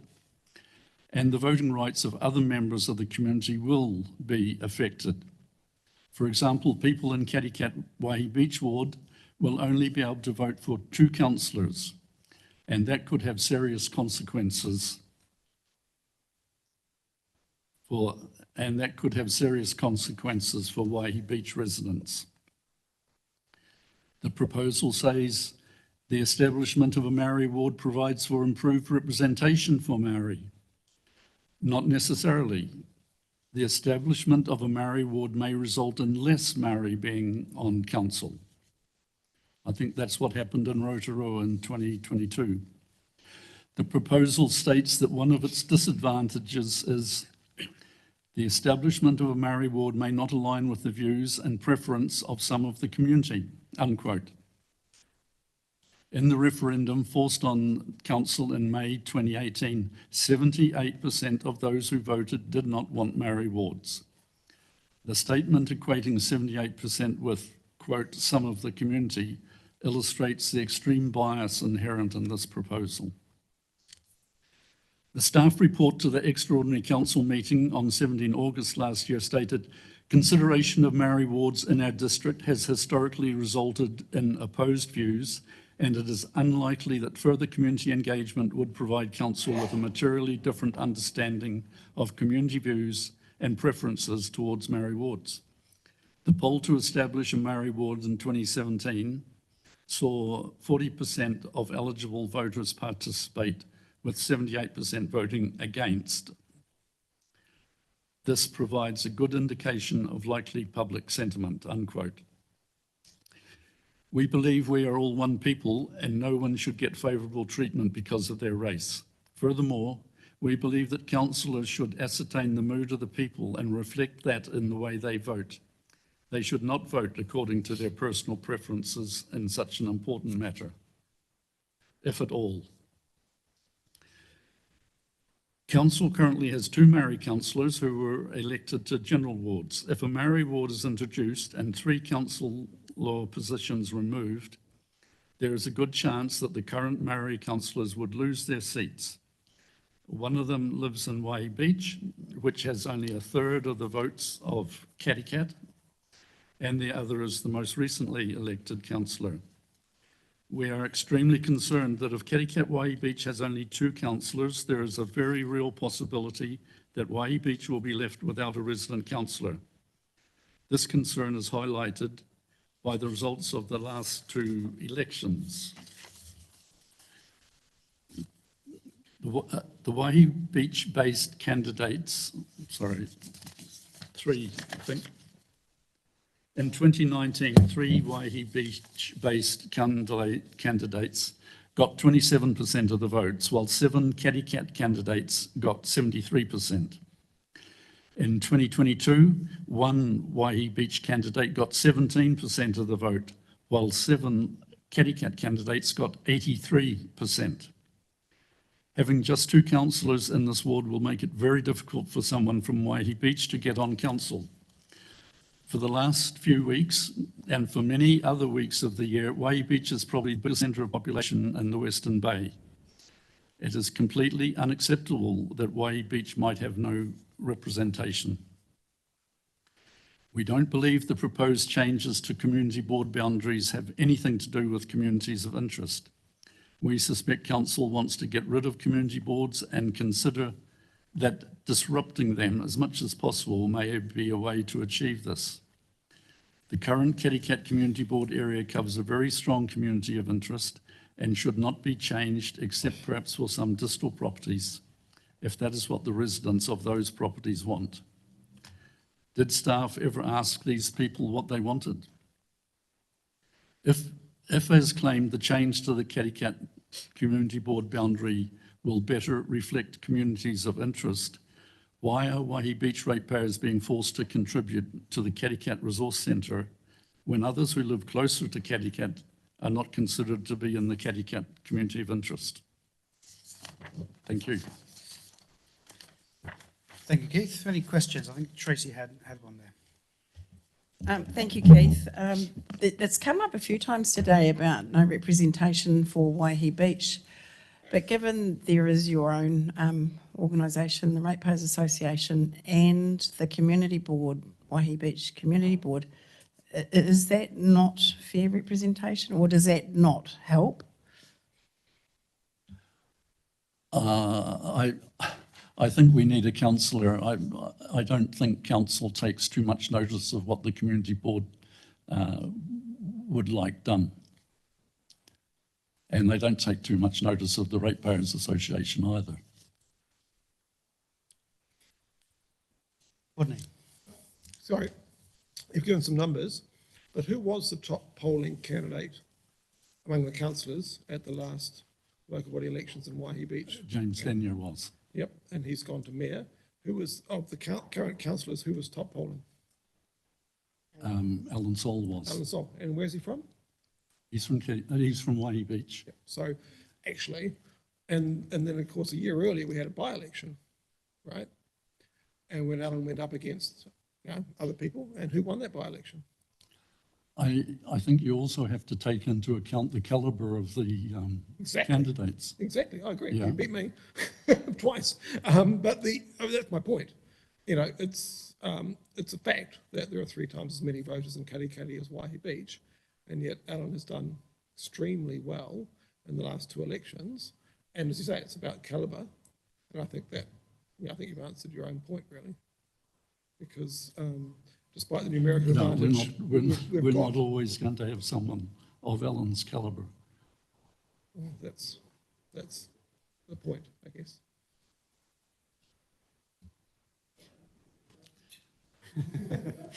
Alan, would you like to make a comment there? Yeah, no hassles there, but I agree, but you still got to look at the situation as to the numbers of people standing and the percentage of that vote. So in other words, in that last election, I got elected on a 17%, I think, with the numbers you quoted, which only happened because there was a lot of division, I would say, in Katikati. That's the other side of the thing. So so I guess my question, is that a fair assumption to make from those figures? What I've said? Yeah, I think so. I might add that in the last local body elections, more people voted in our ward than voted in Te Puke ward, even though they've got 1 more councillor than us. Such is the law, but thank you. Margaret.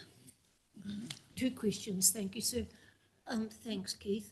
You mentioned that the first one should be, oh sorry, I've lost my train of thought. You've mentioned the difficulty between the servicing of the community board and the ratepayers group. Do you think that that servicing should be improved? Certainly for the community board, yeah. And you, as representing the ratepayers group, what is the servicing like when you meet? Do you meet regularly with our CEO? With who? With our chief exec? No, I've never met him. Right. So how do you recommend that the issues that you raise come into council system? I write to them quite a bit. Right, and we hope that they listen. My second question, sir, is the results of the survey that was undertaken. You're saying that that was really not brought forward to the consultation process? Yes. In fact, they, as I mentioned earlier on, they took the opposite approach. More people wanted more councillors, 59 to 19, I think it was, but council are looking at reducing the number of councillors. So that's exactly the opposite of what the majority wanted. Are you suggesting that the council's not listening clearly enough to what the community wants? Yes. Thank you. Thank you. I think I ought to say that whilst the majority wanted a same number of councillors, there was a bias towards a reduction in numbers rather than an increase in numbers. So I think that's worth pointing out that. But are there any further questions for Keith? Grant. Keith, I see that you quite like the idea of a ward committee. Sorry, could you speak a bit louder? I'm a bit deaf. In your submission, you support ward committees with appointees rather than elected members. Am I reading that right? No, we don't support ward committees. Oh no, this is quoting the council documentation. That's right. Yeah, we did have Mark Boyle earlier talking about a scheme that would allow organisations like yourself. Right, I think it's fair to ask the submitter what someone else might have said. Yeah. Well, yeah. Okay. No, that's fine. Okay. Any questions? More questions for Keith? No. Okay. Well, thank you very much. I appreciate your time. I've also got a slot for my personal submission. I can do that now if there's no one else. Okay. Yeah, that's fine. Can I suggest keeping it to differences rather than repeating any repetition, if that's possible? Sorry, what was that? May I suggest keeping it to different points rather than a repetition of what you just said? Yeah, mainly they're different points. Okay, thank you. Go ahead. All the same points from a different direction. A representation review should aim to ensure fair and effective representation for communities of interest. Council has produced this initial proposal after reviewing submissions from the public. The proposal should stand by itself. It should not be subject to misleading claims made by staff that are designed to make it look more attractive to the public. But that is what has been happening. The proposal should be widely advertised and easy to respond to. From what I have seen, this didn't happen either. The tiny table in the Way Beach Library, where I was able to find 4 feedback forms, carried more information on the dangerous, affected and sanitary buildings policy than it did on the representation review. Ratepayers received a flyer from council with huge lettering on the envelope which stated reducing the number of councillors will provide for more effective decision making. There is no evidence to support this claim. We suspect this flyer was sent to every ratepayer through the mail. If so, it would have cost approximately $50,000.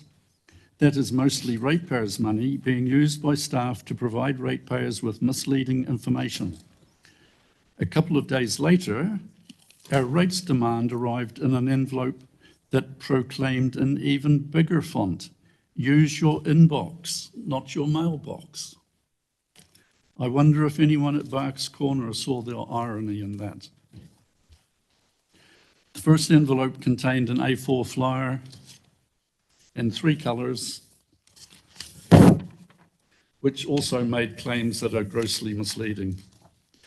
The introduction states, who we are as a community continues to change, so the way you are represented in local decision-making needs to evolve too. It's crucial that the makeup of council seats reflect who we are now, not who we were.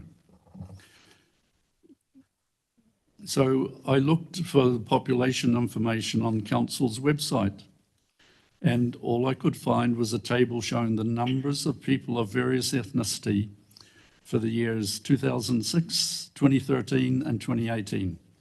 No data since the last representation review in 2018. 2 pages in the most recent long-term plan, the only reference to changes, quote, ethnic diversity is increasing over time, unquote.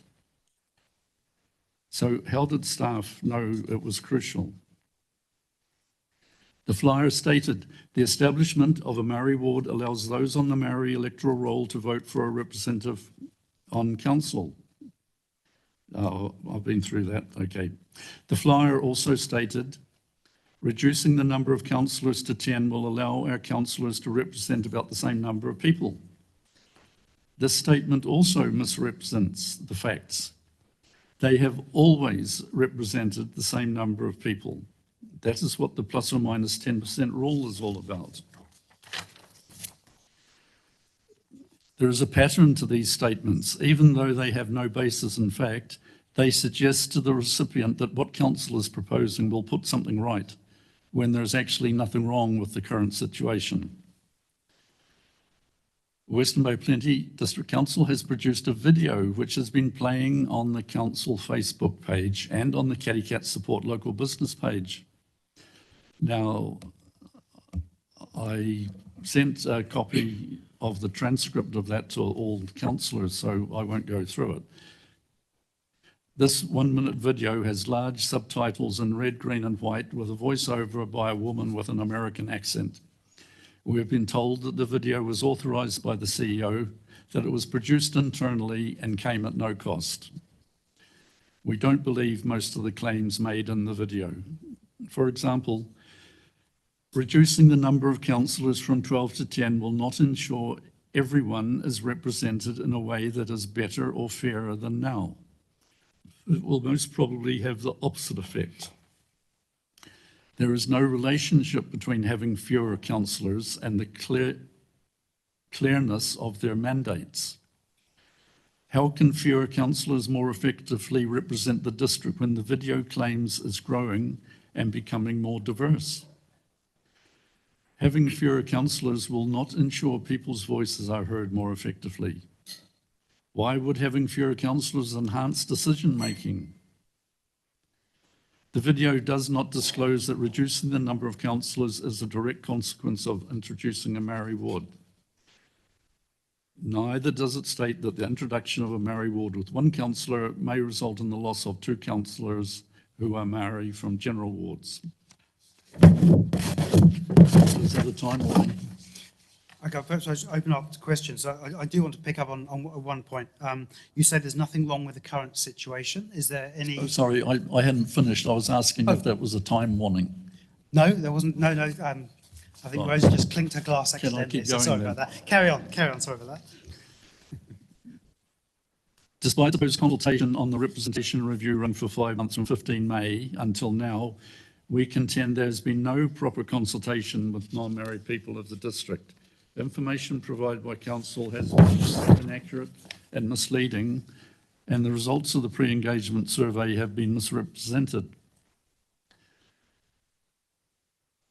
The initial proposal requires the area covered by the Caricat Community Board to be reduced to such an extent that the population living in the board area will be reduced by 54%. During the pre-engagement survey, there was no suggestion that staff might decide to propose that community board boundaries be changed, and no submitters indicated they favoured any boundary changes.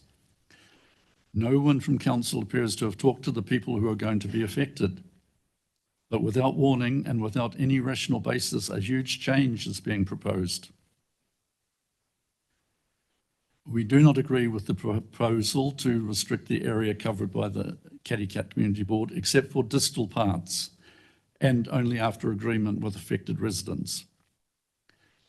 How come settlements like Tanners Point and Curry Point will be outside the Community Board area, but Waihi Beach ratepayers will still be subsidising Caricat Resource Centre?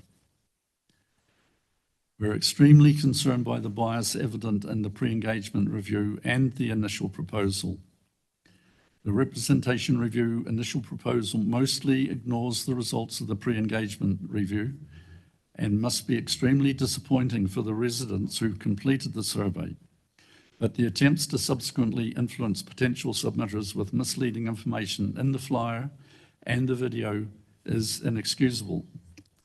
How can we know if this deeply flawed process will ultimately result in a fair and effective representation of communities of interest? Thank you. Thank you, Keith. So I'll just pick up on the question I was going to ask you anyway. So you say that there's nothing wrong with the current situation. Is there anything you'd like changed at all? Sorry, I didn't get that. In your comment, you say there's nothing wrong with the current representation arrangements. Is there anything you would like to change? No, I think the 443 is fine. Yes, but I'm talking broadly, community boards, everything. Is there anything that you would like to change? I'd like to see community boards covering more areas. Okay, thank you. Any further questions for Keith? Margaret. There you've been very critical of the representation or the publicity that's gone out, and you want us to record your concerns about the promotion of this whole process to the community and the lack of open information for them. Is that what you're really saying? Yes, I think once the initial thing was published, then staff shouldn't have been advocating for it. They're there to listen to what residents think, not tell them what to think. Thank you. Thank you, Margaret. Thank you, Keith. I think that's the Thank end of you. the questions. So appreciate your time. Thank you.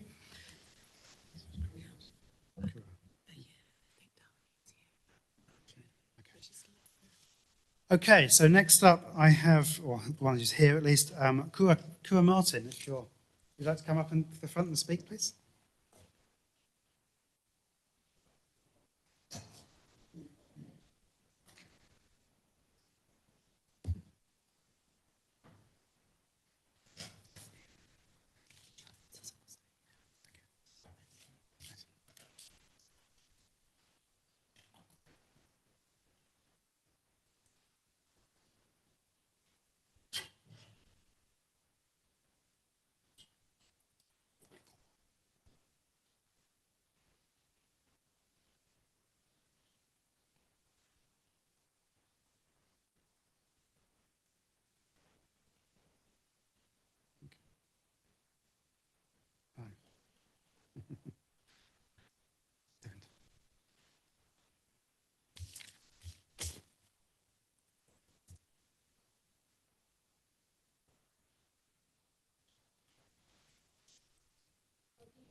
E ao Māori, ka tīmata hoki au. Tū anau I te tapu ai o maua ko maunu I tērā. Ki te tū ohu koe me he maunga teitei. Piki ake anau ki te tihi tapu o maua. Whakatoa I te pau toko manoa a ngai tamarāua ho. Hiri noa tirohia ki te rohe pōtai. Mihi atu ki uwhenua ki o tāne wainuku tēnā kōrua. Tuku atu heke atu ai ki roto I te awa o tauranga moana te awanu I tērā. Hoi a taku waka a tāki tinu e taku tua kiritanga taku tūranga waiwaia. Haere roto ki a hau ki taku ki te riu o ngai tamarāua ho. I koe a hau ki te waharoa. Ki reira ko huria tūria marae ki tētahi atu. Ko tōku tūranga waiwai tērā. Piki ana au titiro atu au ki tōku teko a tāhuri wakanui I pōhirihiri mai I a hau. Haere whakarunga ia hau ki te marae ātea ki reira o ka tangi atu.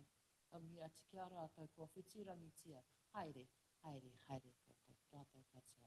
Kei konei ahau e tūwake ana. Whakatoko atu au, toko uru atu au ki taku whare a tamatea pōkai whenua.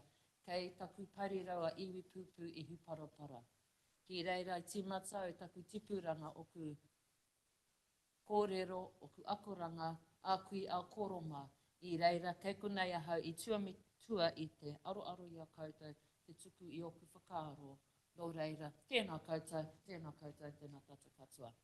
Ko ai tēnei, ko kura mātana hau, te taha o tōku māma, Ngāti Nui, ngai Tamarawa. Ngai Tamarawa, ko kōrero ke te ahau.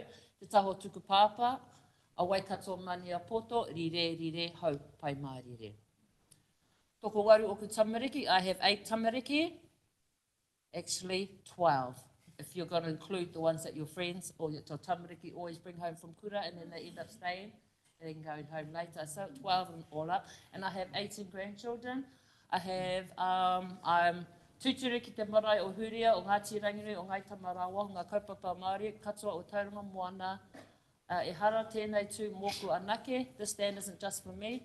This stand is for who I actually come from, which is many great leaders who have stood before me, who have sat amongst you, and all those who have passed on, because I'm a descendant of that, and it's my obligation and responsibility to have a say in kōrero, because everything we do isn't actually about us today, it's about our children, it's about the future. So I ringa tērā, tēnā koutou katoa, kia koutou katoa ngā kaunihira, ngā kaimahi o te kaunihira mai ngā kuri a whārei, ki o tamarākau ki te uru tēnei au e me kawana ki a koe, tēnā koe te rangatia. Kia ora. I will now start. There's a whakatauki that we have, ki roto te reo Māori, because when I speak, I'm going to go in and out of te reo Māori, because that's who I am. And I also like to thank everyone here, or actually the forum, and the opportunity to allow people to have their say. I just encourage more of our people, not just our people, but more people, especially rangatahi, parents, mothers and grandparents to come along and have a kōrero, because this is the only place that we can actually have a voice and be heard and speak. So that is me. Anyway, kei a tātou anō te aratika. That means the answers are within us. Whether, no matter who we are, the answers are within us, and that's where I stand to speak, and that comes from the korowai, which is of the kaupapa te kohanga reo, and also kohanga reo. Why am I bringing all this in? Because if you listen to me, it actually all links, because it's the future of everybody, and kohanga reo is all our tamariki are, and also in our daycare centres. Kanohi kitia ka tika, representation in local decision making, to do with the initial review policy 2024. I filled out the survey and I thought I wanted to read out the questions, because when I actually did it, I put don't know, but I actually have an idea now. So that's why I've come to kōrero. So it asks me, do I agree with the proposal to reduce the number of general ward councillors from 11 to 8? I have put, I don't know. Well, actually, I feel the last review was, if I'm right, in 2018, because it's done every 6 years. So to me, it's like, if it ain't broken, then why fix it? So I'll just leave that there for you to ponder on that whakaaro and go further. But I actually support in wards just like hapus, community boards, looking after themselves for the people, by the people. Why do I say that? Because they actually live there, they walk amongst the people, they know the people. There's a difference from walking and knowing as opposed to sitting here like this and making decisions. That's why I believe we still need those community boards, and I support and endorse all those who have stood before me to have a kōrero. Then it asks me, do you agree that we should continue to have 3 general wards in our district, Katikati Waihi, Beach, Kāmai and Maketu Te Puke wards? I actually said yes. I don't even know why I said yes, but actually I do know why I said yes.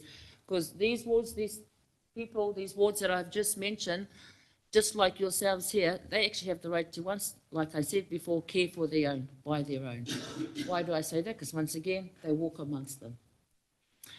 Do you agree with the proposed minor ward boundary adjustment between Katikati Waihi, Beach and Kāmai wards? I thought I don't know.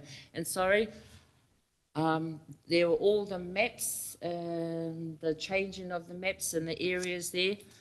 I think my question there was, what was the purpose and reason behind that in the first place?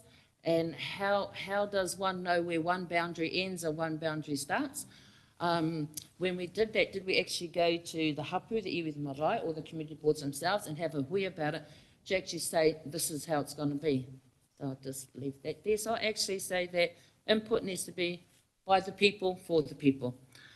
Do you agree with the proposed minor ward boundary adjustment between Kāmai and Maketua and Te Puke ward? That's the same kōrero. My same kōrero is like how I said before. In any consultation, no matter what we do, the decisions we make will determine the direction we take. So yes, I believe that people should be informed, community boards, forums that we have within the whole of Tauranga Moana, not just Western Bay of Plenty, but wherever decisions are made, especially local decisions. Input of whānau people, very important. Do you agree with the establishment of one Māori ward in our district? Well, definitely. I'm actually glad that kua tai te wā mo tērā whare mō tātou. So ka tai te tangata te tū ki te tiaki, te kōrero o na whakaaro, te whakatika nā hia ngai tātou, te tangata whenua, mana whenua o Tauranga Moana whānui o Western Bay of Plenty hoki ko tērā tāku. It's a long time coming, I say. I know there's been, not everybody's going to disagree, or agree, but everyone has their own opinion as long as it's respected, and likewise with ourselves. So I'm glad and I welcome tēnei whare mō tātou katoa. Do I agree with the proposed boundary adjustment for the Te Puke Community Board?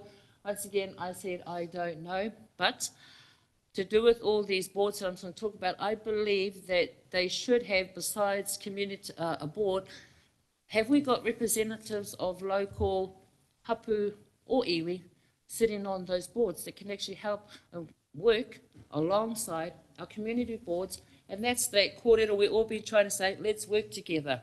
Kotahitanga. But that's just my whakaaro there. Do you agree with the proposed boundary adjustments? Once again, let's go with all the boards. It's the same kōrero like I said before. With all our community boards, I believe they have the right to be established how they are. Like I said, it's about the people that walk and talk are actually amongst the people of those areas, just like our hapu and marae and iwi. And why better not, would you not have these people to tiaki be kaitiaki and look after these wards and to make those major decisions and get the guidance also of those within the takiwa to make the better decisions for all of us overall. Okay, do you agree that we should keep our 5 community boards? Ko tāku ka whakai ahau. I think we should. Whether you listen to me or not, but at least I said it right here and there and everyone heard it.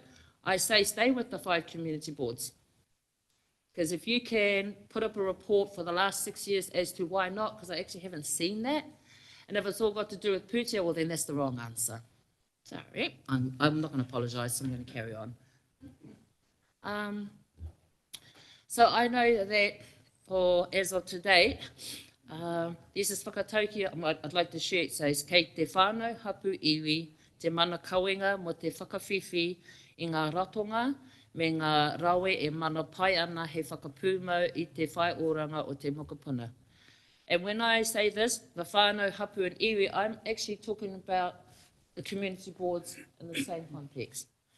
That we are responsible for the provision and quality services and resources to ensure the well-being of everybody. And when I say well-being of everybody, so that we all wake up tomorrow, we can't look, we all wake up tomorrow looking forward to today because we know we've got a good future ahead of us.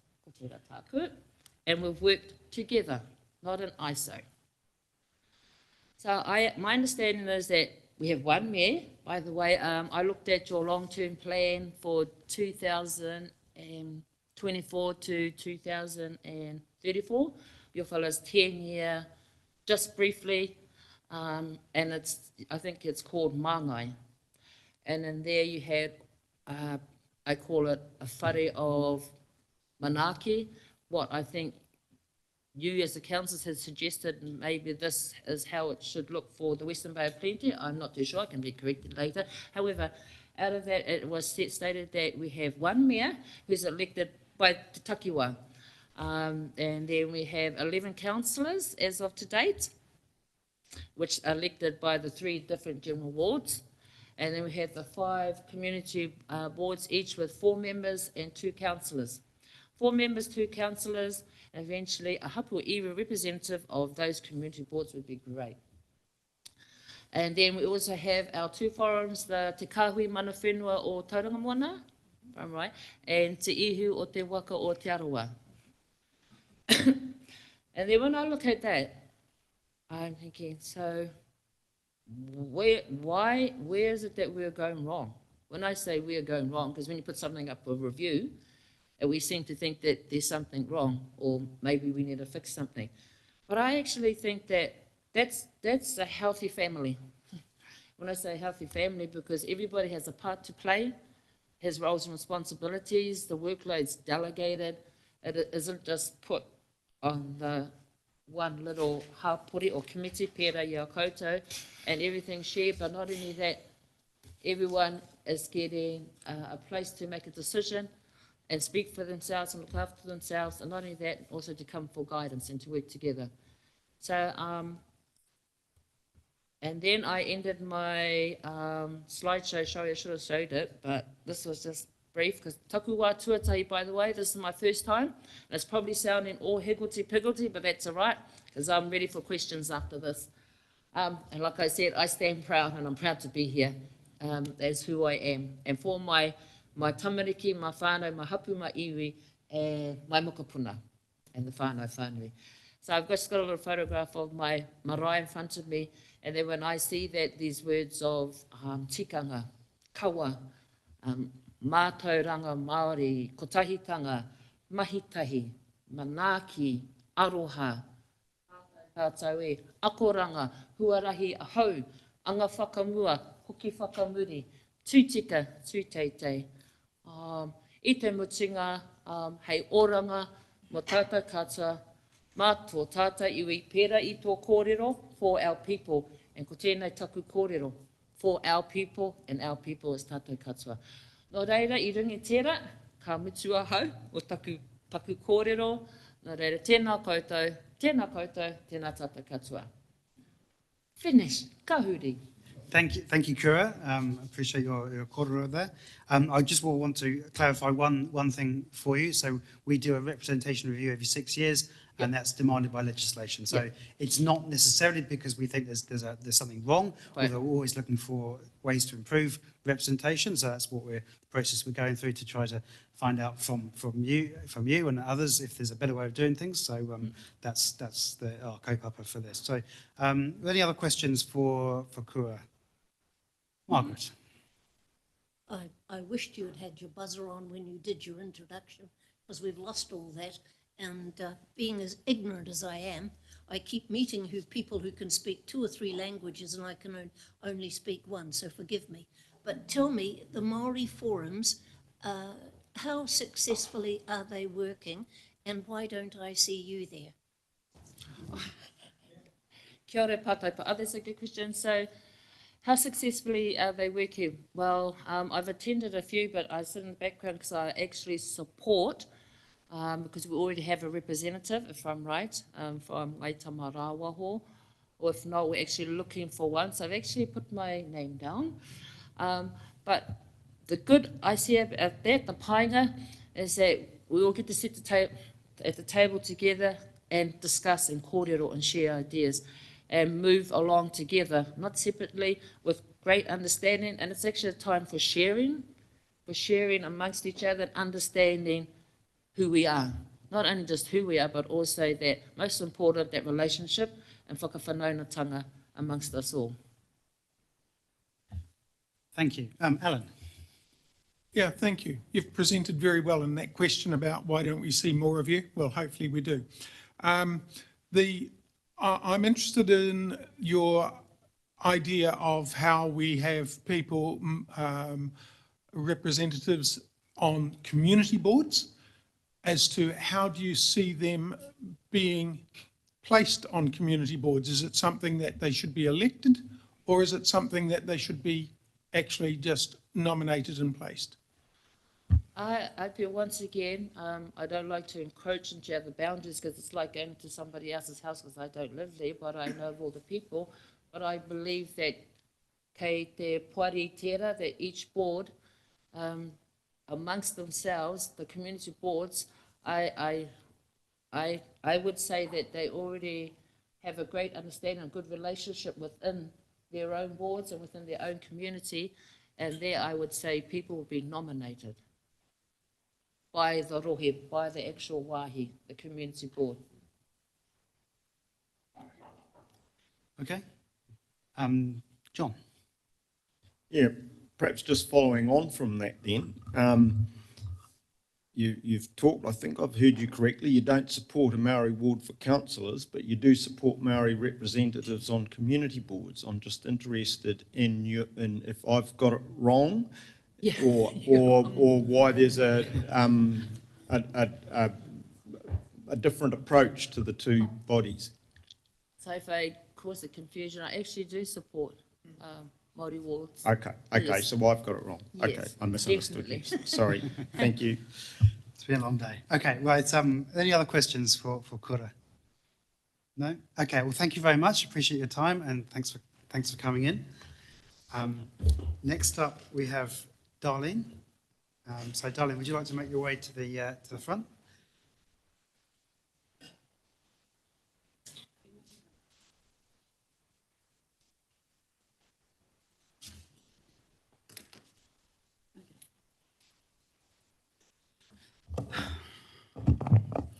Kia ora tātou. Can I take my submission as read? You certainly can. Thank you. So in continuing on, then I have made some keynotes. So my apologies, my submission was written before I went on leave, so I was in a bit of a hurry. I've given it some thought and have come up with my opinion and some notes. Okay. So number one is the Māori wards and poll provisions and negative discussions and communications around Māori wards and representation will and have in some cases created division and enabled discriminatory and rhetoric against tangata whenua, iwi, hapu and Māori in general. Alternative mechanisms for whānau hapu and iwi participation in local government are not the same as having designated seats at the decision-making table. These alternatives or mechanisms historically have proven and seen for Māori, whānau hapu and iwi, voices ignored when inconvenient. While not signatories to Tiriti or Waitangi, the decisions that local government have and potentially impact on Crown's obligations to tangata whenua, mana whenua, iwi, hapu and whānau.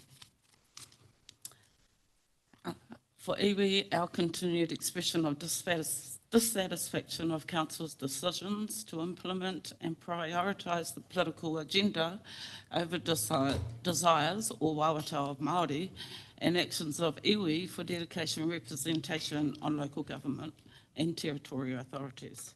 It in itself is a form of breach of duty to actively protect the rights and interests of Māori.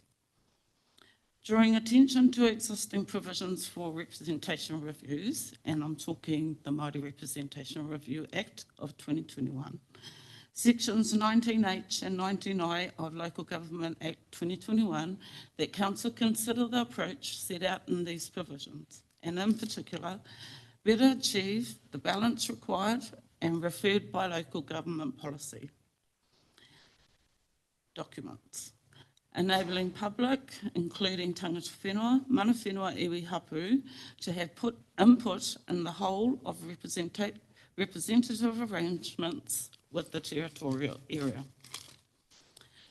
without the discriminatory element of polls to enable full and comprehensive reviews to be undertaken. As tiriti partners, with a view to agree how tangata whenua, iwi, hapu, whānau Māori can exercise the guarantee o tino rangatiratanga and Article 2 to determine their own dedicated representation in local government.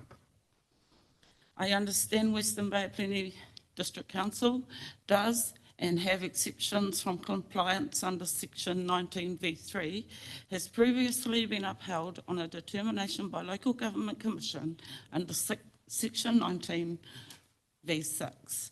Western Bay Plenty District Council's public notice under subclause 1 in addition meet the requirements of clause 19 and 1 and 2, as if the reference of Group 1 local authority were a reference to a Group 2 local authority to which Western Bay is.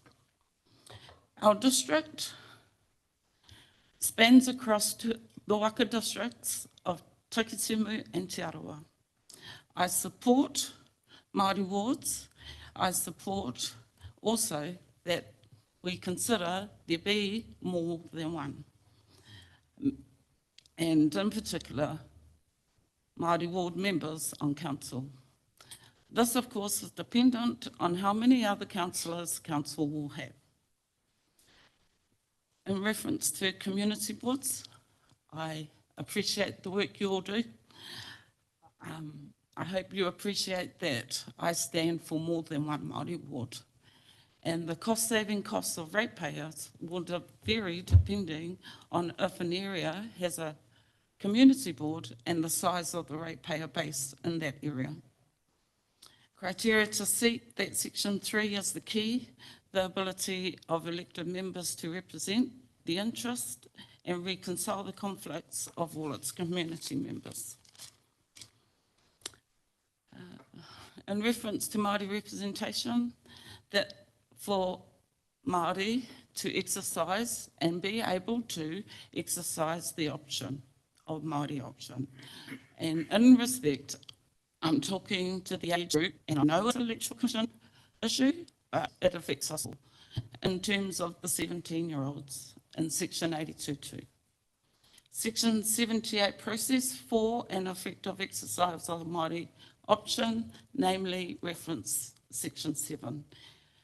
That being A, a general election, B, local government election period, or C, by-election period. Finally, an explanation doc of how fair and effective representation elements under section 19T to 19W will be met, or will our council or local authority continue under its current representation model? When will we likely receive the statement of the Local Government Commission on the consistency of the current representation arrangements with section 19V2 and taking into account the population estimates?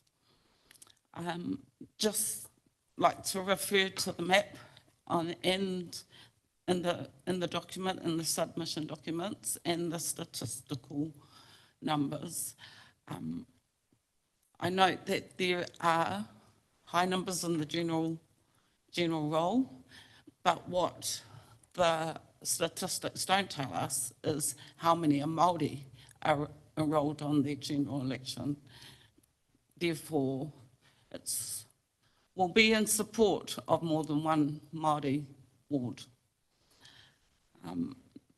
19ZA will or should apply, and that supports A, one or more, and consider 2 Māori wards. Māori wards offer fair and effective representation, the key principle that councillors represent an approximately equal number of people. I'm happy to take questions. Thank you, Darlene. Does any councillor want to ask questions? Alan.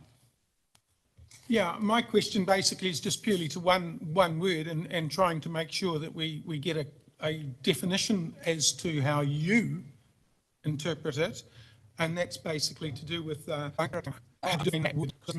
it's important that we get that straight. Okay, so in terms of tino rangatiratanga for me, and taking into consideration the upbringing that I have had. So I was brought up by my grandparents. I was also schooled at Omani Primary. before moving back to Te Puke. I see tino rangatiratanga for our future generations as enhancing te reo, ka tū rangatira rātou, which means they will stand before any crowd proud to be Māori. Proud because they have the support of their community, they have the support of their whānau, iwi and hapu. Tino rangatiratanga also means to me equal partnership. A partnership arrangement that's based on an act of good faith.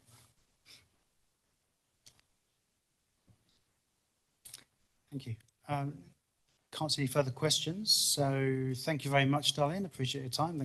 Thanks for coming in. Tēnā tātou te whānau. Kia ora.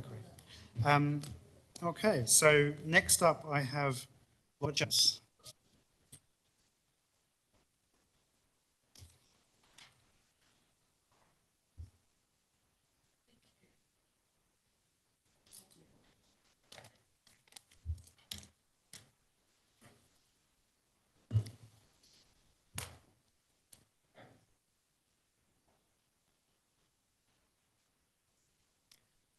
Okay, in your own time, please go ahead.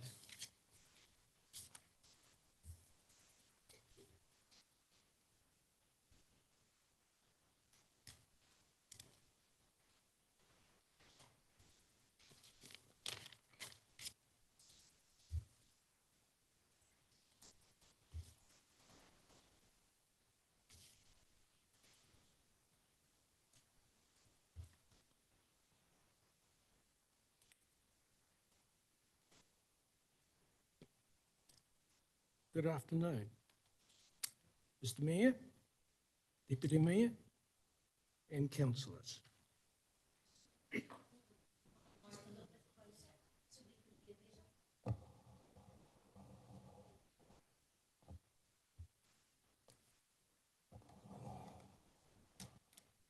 I think you need to angle it towards your mouth. So, yeah. Go. Have another try. Go. How's that? Perfect. Yeah, okay. It's better to talk across the microphone. Okay. I did not think my life would take me to this point, whereby I would be addressing you over a matter of governance. The matter came to my attention in early October when I received these documents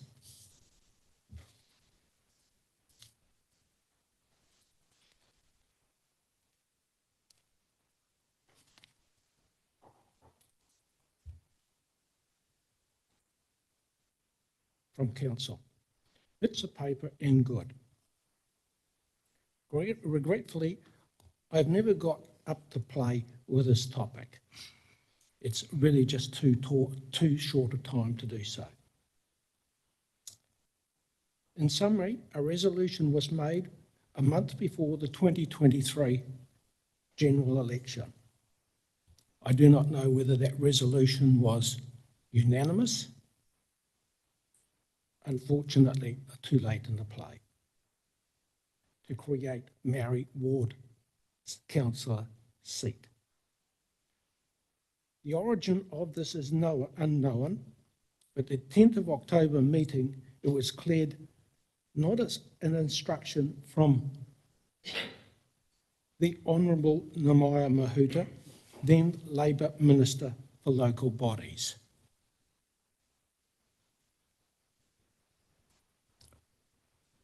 I'm uncertain as to where all this originated from.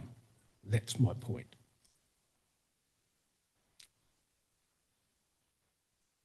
Then following further instruction, a decision by council made in early September 24 to proceed with the Maori Ward Council seat, plus a binding poll at the 2025 local body elections.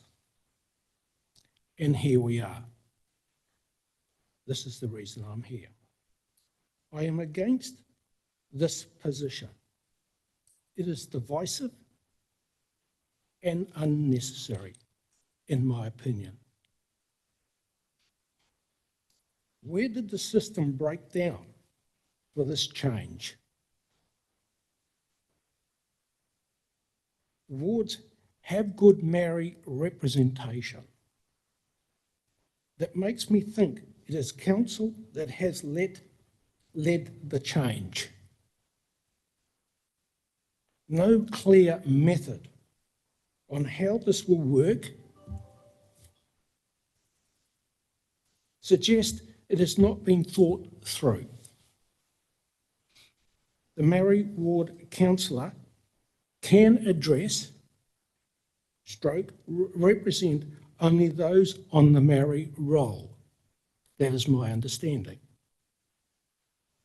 His or her area is that of the entire council area. They will be working in other councillors' wards. So there will be logistics to consider here. Separate roles are unacceptable to me. I do not like distinctions. They are of a separatist nature.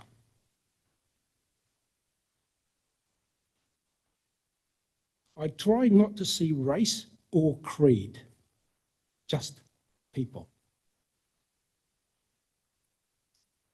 Religious, cultural, aspirational, and etc. are one's individual business. I do not wish to take on other cultures. I have my own. However, I am aware and respectful of others. The meaning of the Treaty of Waitangi to me, full stop. I saw it written that the treaty was the founding document for our Constitution. However, I have not been able to assimilate this to any extent.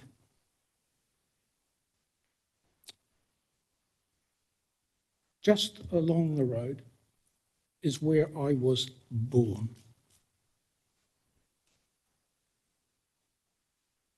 Like most people here, you, like me, have a proverbial spade in the ground. I trust there is no perception of arrogance, but I'm only being ingenuous. I do not see distinction in the people in New Zealand. I do not see differences. I only see people.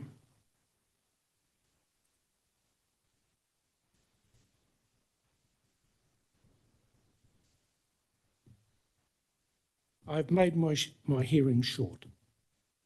In summary, by all means, consider options for representations. Make sure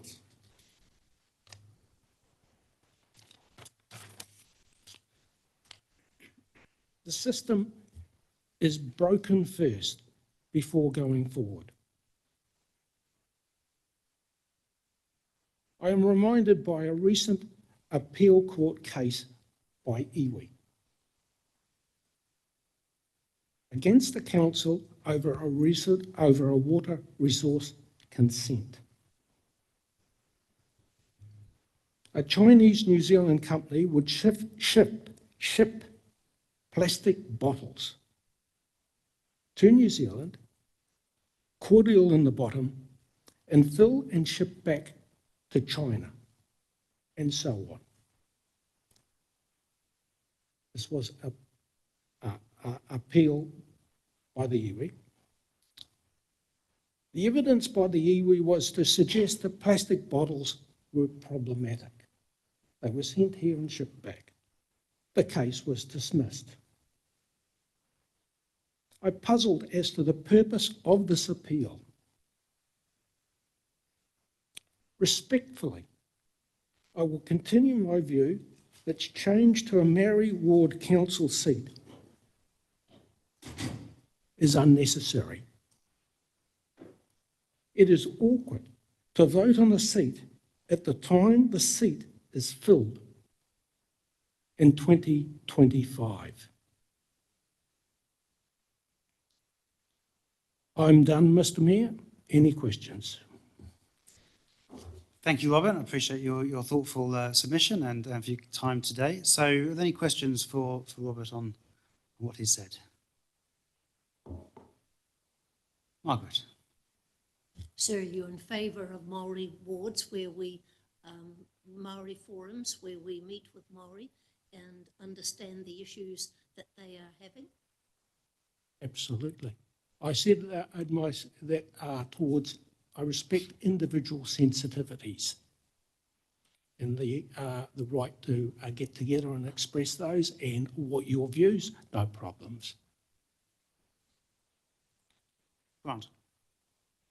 Robert, just wondering, did you have any thoughts on the other aspects of the representation review in terms of the boundary changes? Yes. The boundary changes I just see are as an extension of the proposed change to a Maori council, Maori seat.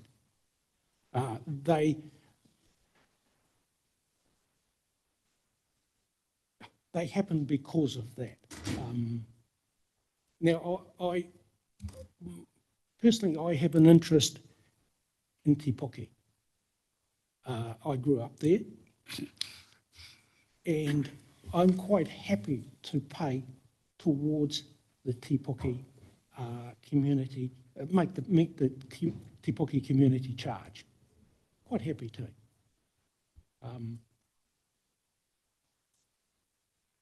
But as for making changes to it, yeah, I don't know. I haven't put a lot of attention to that. No, that's good, thanks. Okay. Right, well, I think that's the end of the question. So thank you again, Robert, and appreciate you coming. Thank you. Okay, so I think we'll go to our next speaker, which is Dr. Bruce McCabe, and then after that we'll probably have afternoon tea. So, Dr. Bruce, would you like to come up?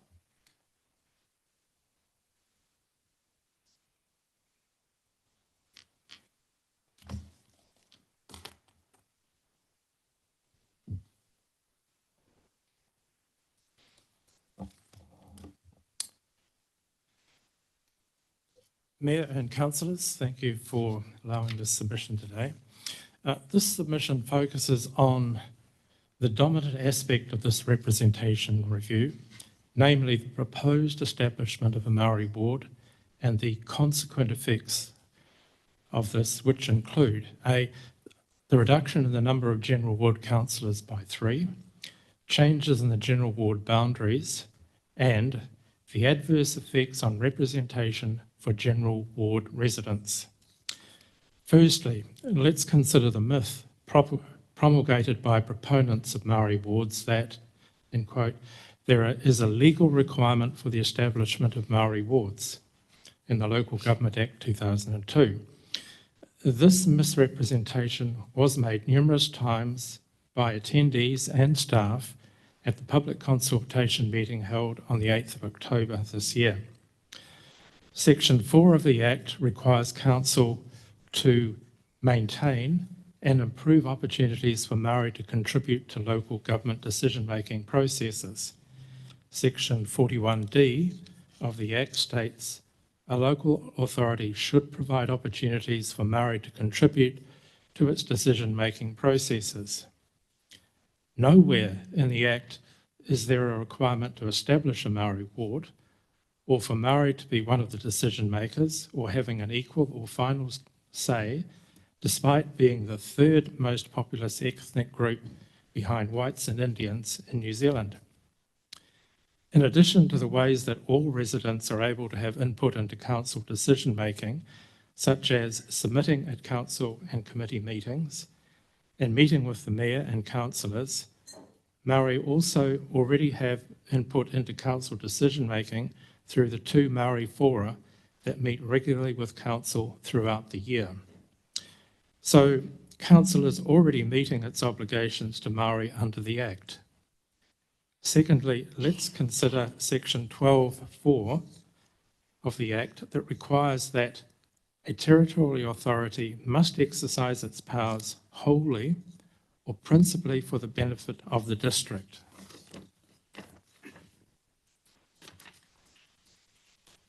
This excludes councillors making decisions in the interests of their ethnic group only, be it white, Indian or Maori, or any other of the 181 ethnic groups in New Zealand. This surely requires that councillors must rely on more than process and must listen to what residents have to say about the creation or not of a Maori ward, and that council's decision must be informed by the majority public opinion.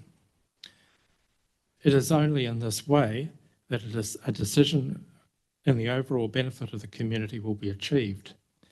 Personal political preferences need to be removed from this decision-making process to meet the requirements of section 12.4 of the Act.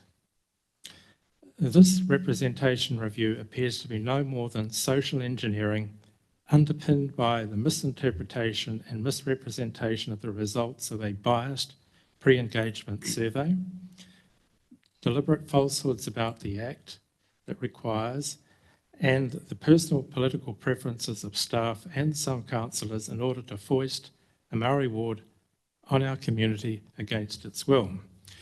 So why do I say this? Firstly, considering the key questions and responses received during the representation review pre-engagement survey. The question, do our wards currently reflect the communities of interest across our district? 68% of respondents indicated that they did. This result indicates that the majority of respondents feel that there are currently the right number and configuration of wards across the district to adequately represent all communities. There is no need to create a Maori ward. Council should not be reducing the number of general wards, and there is no desire to change the ward boundaries. People on both the Maori and general electoral rolls had an equal opportunity to respond to this question. One can therefore rely on the above conclusions as an accurate representation of the community view for the district as a whole. The next question, how many Maori ward members should our district have, 1 or 2? This biased question did not allow the option for no Maori wards. 50% of respondents opted for 1 Maori ward. If a no Maori ward option was provided, the results of the earlier question that I discussed show that the majority of respondents would have preferred no Maori ward. What is also evident is Bay of Plenty Regional Councillor McDonald's reply to my question put to her during the public meeting held on the 8th of October.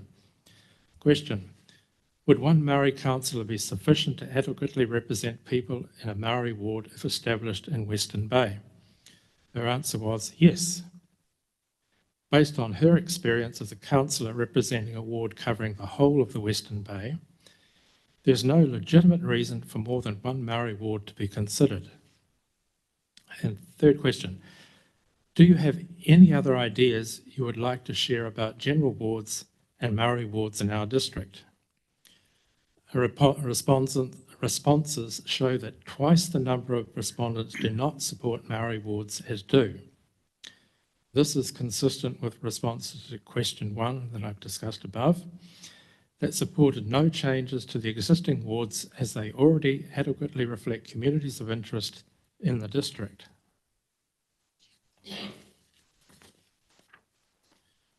Fourthly, do you think that this, as in the current number, is the right number of councillors to represent the interests of our district council around the table, or does it need to change?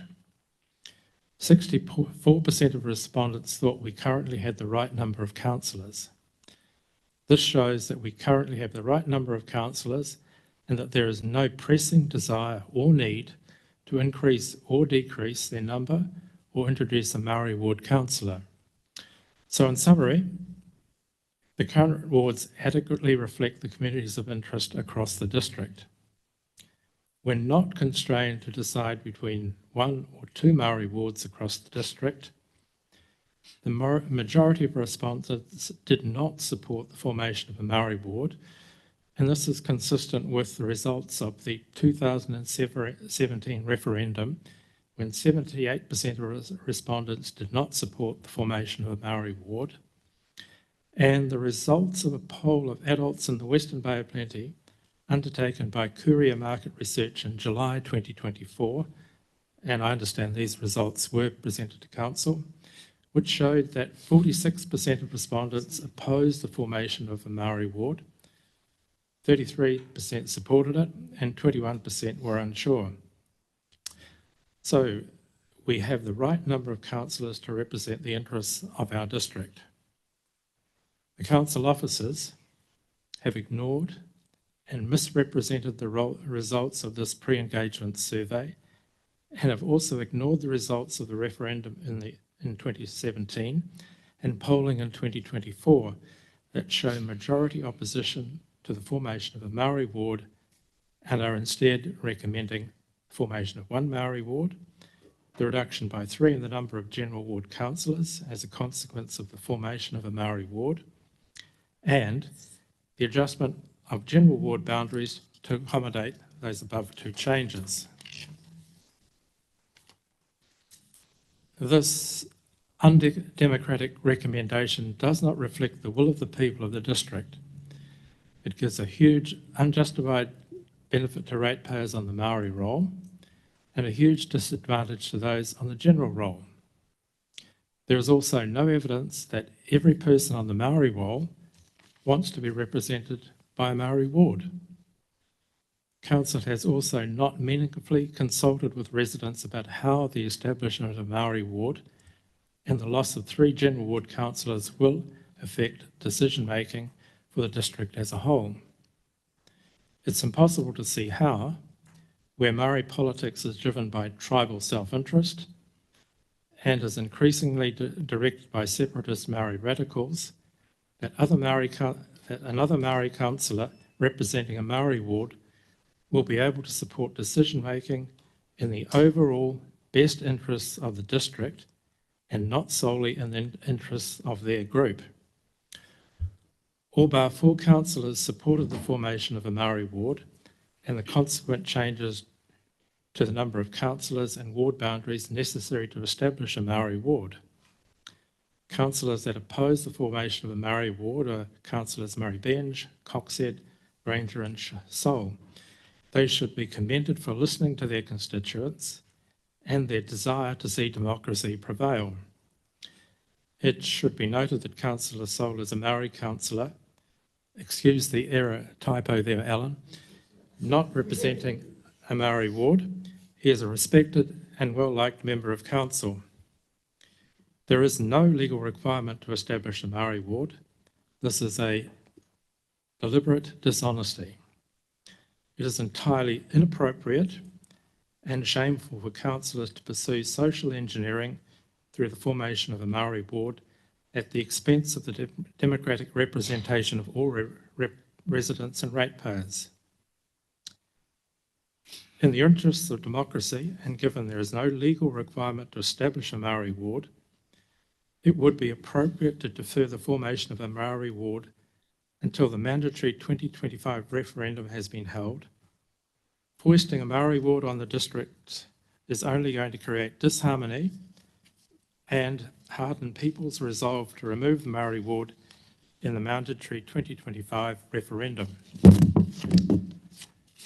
The cost of about $100,000 for this referendum is entirely avoidable, and the results are entirely predictable.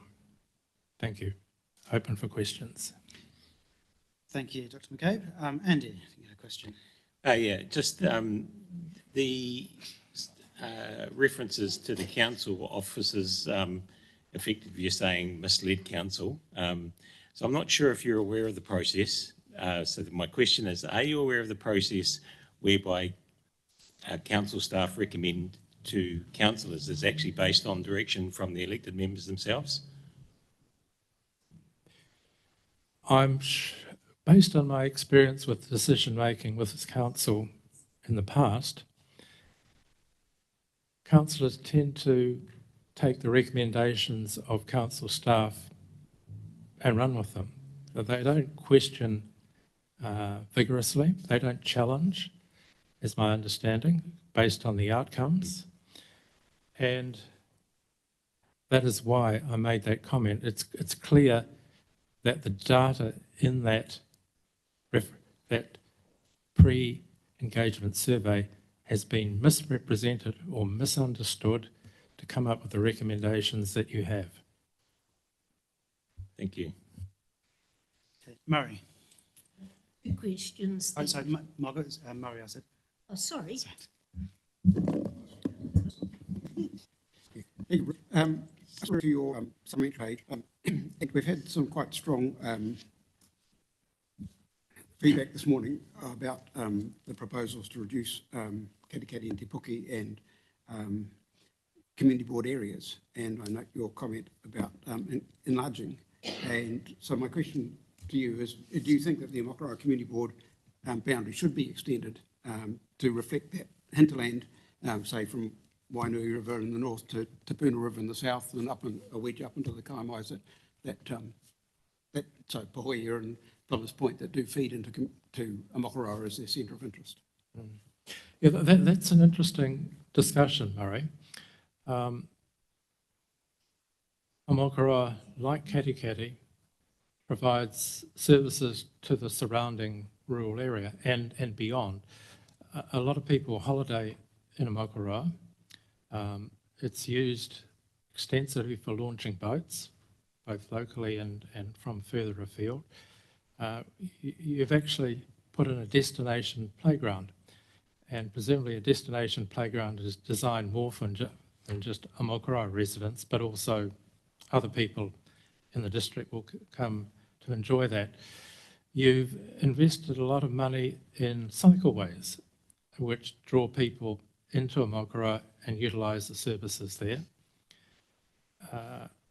Because a lot of people drive in cars, there's a growing issue of parking at Mokoroa where people want to be. They want to be at the destination playground, the cafes at the point, the beach at the point, which is the best swimming beach in Mokoroa.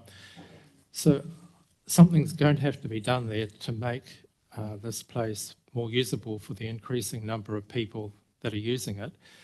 So I think there is an argument for extending the community board boundary to get additional funds to feed into an agreed development of Mokoroa and the services that Mokoroa provides to people outside of Mokoroa as well as inside. Thank you. Thank you. Margaret. Sir, you mentioned that a referendum would cost 100,000. We've been told 40. So where do you get the 100,000 from? That was the figure that was bandied around. Seems reasonable to me. Thank you. As we come through to our recommendations, what does council do? Does it reflect its own opinions or councillors, or do they reflect the communities? Do you have an opinion on that? I think that's a fundamental principle to how councillors should be voting on this issue of Maori wards and the consequent effects of them. Councillors are legally bound to exercise, or council, through the councillors, is legally bound to exercise its powers wholly or principally for the benefit of the district. Now, New Zealand is a multi-ethnic society. I mean, there are 184 different ethnic groups in New Zealand. Whites, and I use that term generally because it covers a whole range of people from different countries. Most dominant.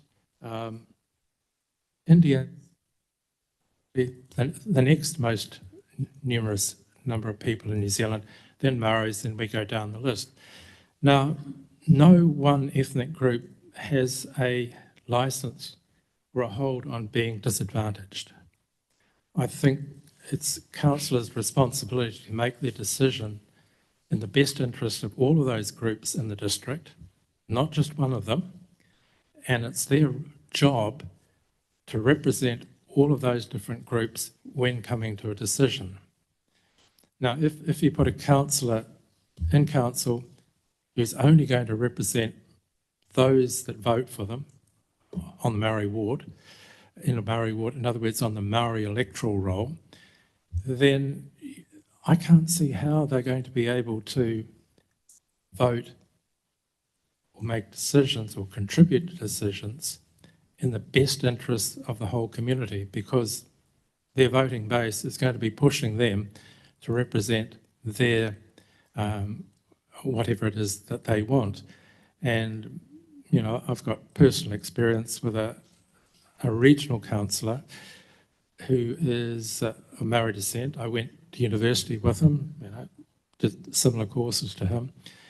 And his comment has been that as the radical young Maoris become more strident, he's had to adjust his position to reflect their views, otherwise he won't get voted in and sit on council. So you've got a steady separatist approach to government.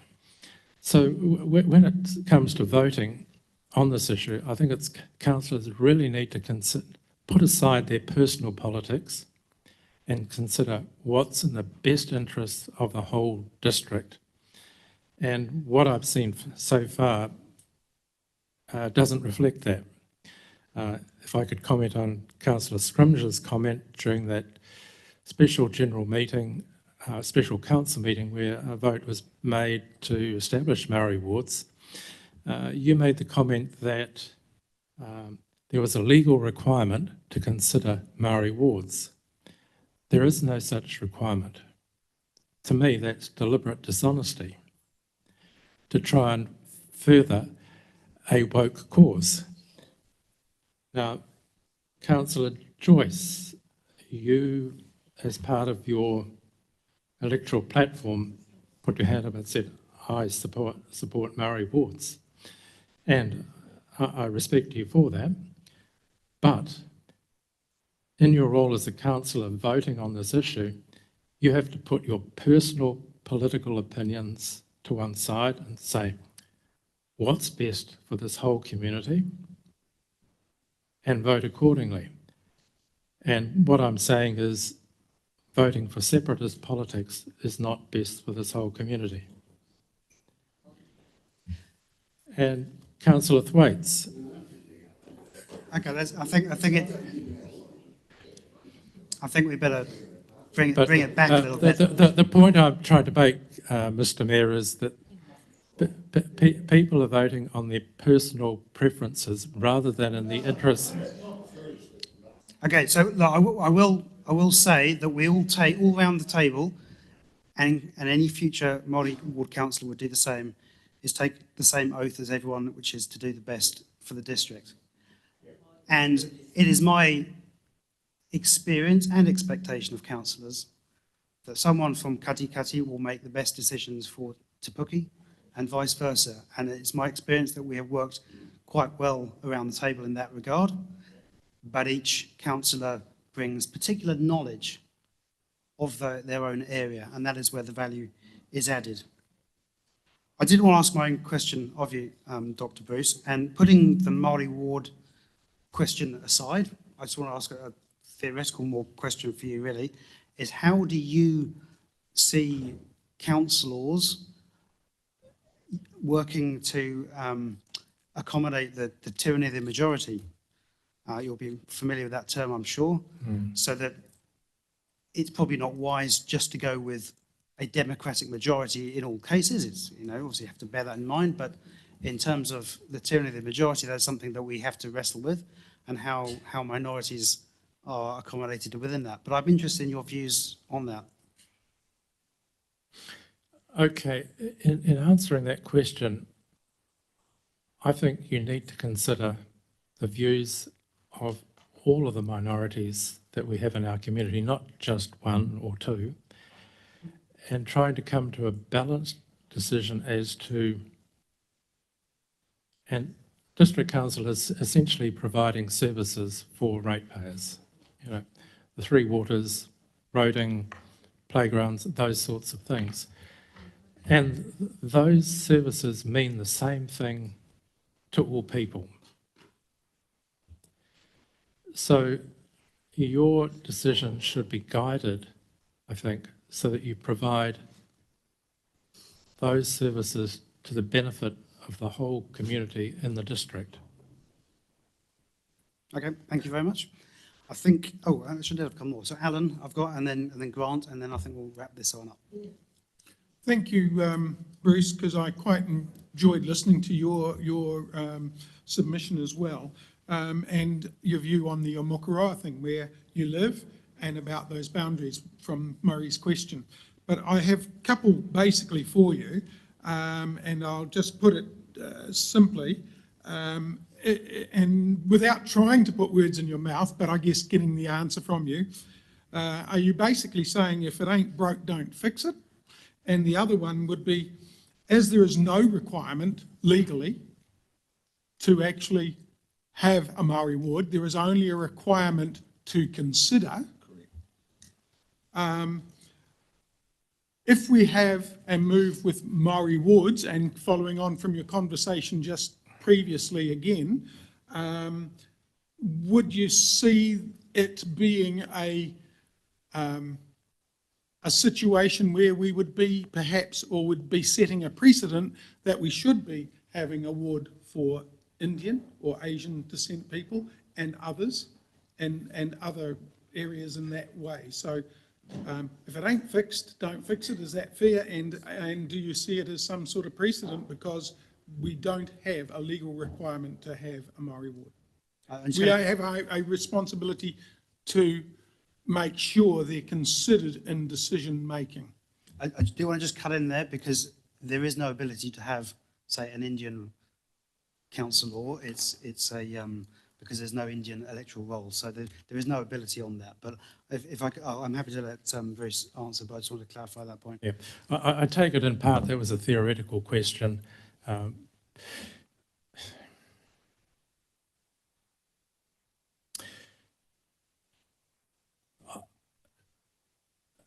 Democracy is about majority decision making.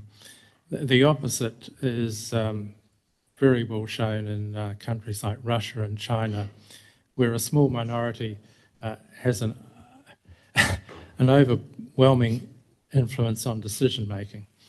So I would have to say I'm very much pro the democratic process. But going a little further, the council has made good strides in providing Maori with opportunities to contribute to the decision-making process. Now, I wholeheartedly agree with that. There could possibly be other groups that could use the same model to contribute to the decision-making process, like the Indian community, which is bigger than the Maori community in Western Bay. So the problem that you have is, putting aside all the political rhetoric, this and that, what representation is going to best serve the community of Western Bay? And I say, you look at the services that the council is providing, and they are of equal value to everyone in the community. So council should be making decisions to ensure that decision-making about providing services is sound and provides good coverage for the whole district. Does that help? It's basically where I was looking at, and sorry to have put you on that spot, but yeah. Right. Grant, your last question, and then we wrap this up. Bruce, just reflecting on your comments at the Have Your Say event. Sorry? I'm just asking about your comments that have been attributed to you at the Have Your Say events, which I'm not sure if you've seen them or not, but No, I haven't. you've made the comment that you feel the Omokaroa Community Board has not been an advocate for community. There wouldn't be a ratepayer association if community boards did what they were meant to do. Apathy is rife, so it's difficult to get people to represent community, either on a community board or residents and ratepayers association. So I was just wondering, are you talking about your own organisation and what is the representation that you're here speaking on behalf of in terms of numbers and the comments that you make in terms of submissions to council are not necessarily community board related submissions, but more council submissions. So I don't know if you can answer that, if there's enough of a question in there for you to answer. But I think you've given me enough to answer, yes. Historically, the Residents and Ratepayers Association was formed because the council, through whatever cause, wasn't honouring a commitment to underground power during the upgrade of Omokaroa Stage 1. And it came back to the use of an Old English word that someone said was a spelling mistake, but you go into the Oxford Dictionary and it has a very definite meaning, and council had committed to underground those power cables. So that's how we started. The community board didn't do anything about it, so the community did. The second is back then the community board was dysfunctional, in my opinion, and since then it's had 2 new chairpersons.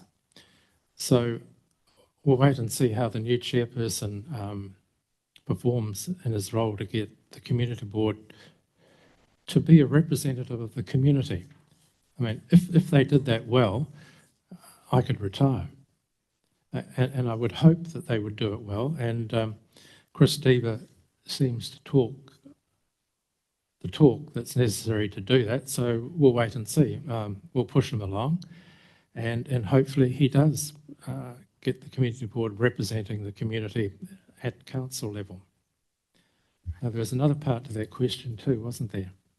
I think that's probably covered it, to be honest. it's really about your membership, maybe in terms of how many people you represent, I guess. But I guess. Sorry, Grant, have you got a clear question for Dr. Bruce? You've got a clear question for Dr. Bruce? Well, just what sort of numbers of people do you represent as the Ratepayers Association? I guess that was. It's give or take. It's about 200. Okay, well, I think we're going to wrap it up there. Thank you for your time, and I appreciate your comment here. I think we'll get back at 3:15 after a little afternoon tea, and then we'll move into the next batch of people. Thank you.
seats, please.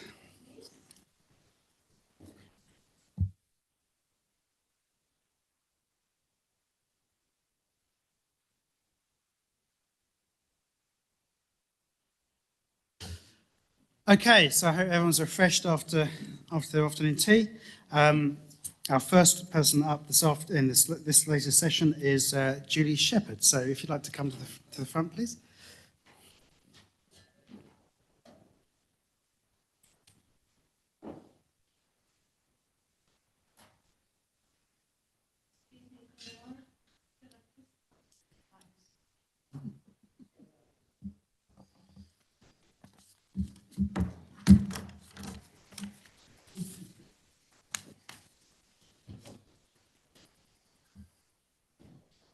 Kia ora, Don. Okay, in your own time, we'll try to aim for 10 minutes per person. Carry on. Thank you. Can everyone hear me okay? Yes. Okay. It's not very often that I can only whisper. I feel like I'm quite loud. So thank you for the opportunity to the community and everyone to be able to make a submission to this very important kaupapa. I take my submission that I submitted on behalf of Piritako Tribal Authority as read, and I'll briefly discuss a few points and then just really, I'm always here for questions if anybody has any. So just a brief kōrero from me, and I've called it, Let's Be Honest, regarding Māori wards. It's not very long, but I'm going to read it. Okay. Te Tiriti o Waitangi is the cornerstone of Aotearoa New Zealand's foundation, recognising iwi Māori as the Indigenous people with distinct rights and responsibilities. It is not something that can be taken by those who cannot obtain it because they are not iwi Māori. It is non-threatening and enhances our nationwide culture, as iwi Māori share all that is ours, places, language, design, all things that make our country beautiful. Our Western Bay District has 23 marae and communities, and I think it's really important to understand that Māori wards are a communication foundation for those types of environments. And I don't think that we can all believe that the people that sit around the table are concentrated in any effort to improve the outcomes of those particular communities, because they don't actively come out and about to say, hey, we've got needs, these are our needs, and then our elected members are not openly or always invited into the spaces. So I think for that reason it is very important. Advocating for Māori rights under Te Tiriti is crucial because it acknowledges the historical injustices faced by Māori and seeks to rectify them by ensuring our voices and interests are represented in governance and society. This is not about preferential treatment, but about honouring a legally binding agreement that was established to protect Māori sovereignty and ensure participation in decision-making processes. I'm going to say this with sincerity and care, that lobbyist groups like Hobson's Pledge, which argue against race-based policies, are seen as no more than, in and of itself, a racially biased agenda, distracting from the rights of iwi Māori established under Te Tiriti by framing these rights as preferential rather than foundational. It is deliberately misleading and dishonest. This perspective overlooks the historical context and the ongoing impacts of colonisation that necessitate specific measures to ensure equity and justice for Māori. By focusing on equal rights without acknowledging the unique status of iwi Māori, such arguments risk perpetuating existing inequalities demonstrated by all of the worst statistics, rather than addressing them. Upholding Māori rights under Te Tiriti is about fulfilling a commitment to partnership and ensuring that Māori can thrive as equal partners in Aotearoa New Zealand's future. Ensuring representation, Māori wards provide a dedicated platform for Māori voices, such as a voice for those 23 marae communities. Ensuring that the perspective and needs are directly represented and addressed. Cultural enrichment by recognising Māori wards. We embrace and celebrate the rich cultural heritage of Aotearoa, enhancing our natural identity with diverse traditions and viewpoints. Equity and justice. These wards are a step towards rectifying historical injustices by ensuring Māori have equitable opportunities to influence decisions that affect our communities. Partnership and participation. Māori wards embody the principles of partnership and participation, outlining by the existing legal understandings of Te Tiriti o Waitangi, fostering a collaborative approach to governance. And strengthening democracy by including Māori perspectives, Māori wards contribute to a more robust and inclusive democratic process, reflecting the true diversity of Aotearoa New Zealand's population. And I just want to communicate to you all how since 2018, when Maria Horn was here, and we were out with our placards and our signs saying, you know, exposing ourselves to the dangers of traffic on really busy roads. Please vote yes for Māori wards. I do not ever see Māori wards as something that takes away from any groups. I don't see Māori wards as being a threat to anyone. The intention of a Māori ward is only to add value to a voice that hasn't been there for iwi Māori. And if we look to Te Tiriti o Waitangi, it was signed by iwi Māori. That is the specific term that we're classified as, but we've changed over time to become subgroups of subgroups. And so I really, despite having to have had this conversation so many times over the years, I've really come to say, this is still a really important kaupapa. And I know that Western Bay are in a sort of binding position where we have some lobbyist groups always advocating for miscommunication and mistruth. And then we've got a central government, coalition government that share the sentiment.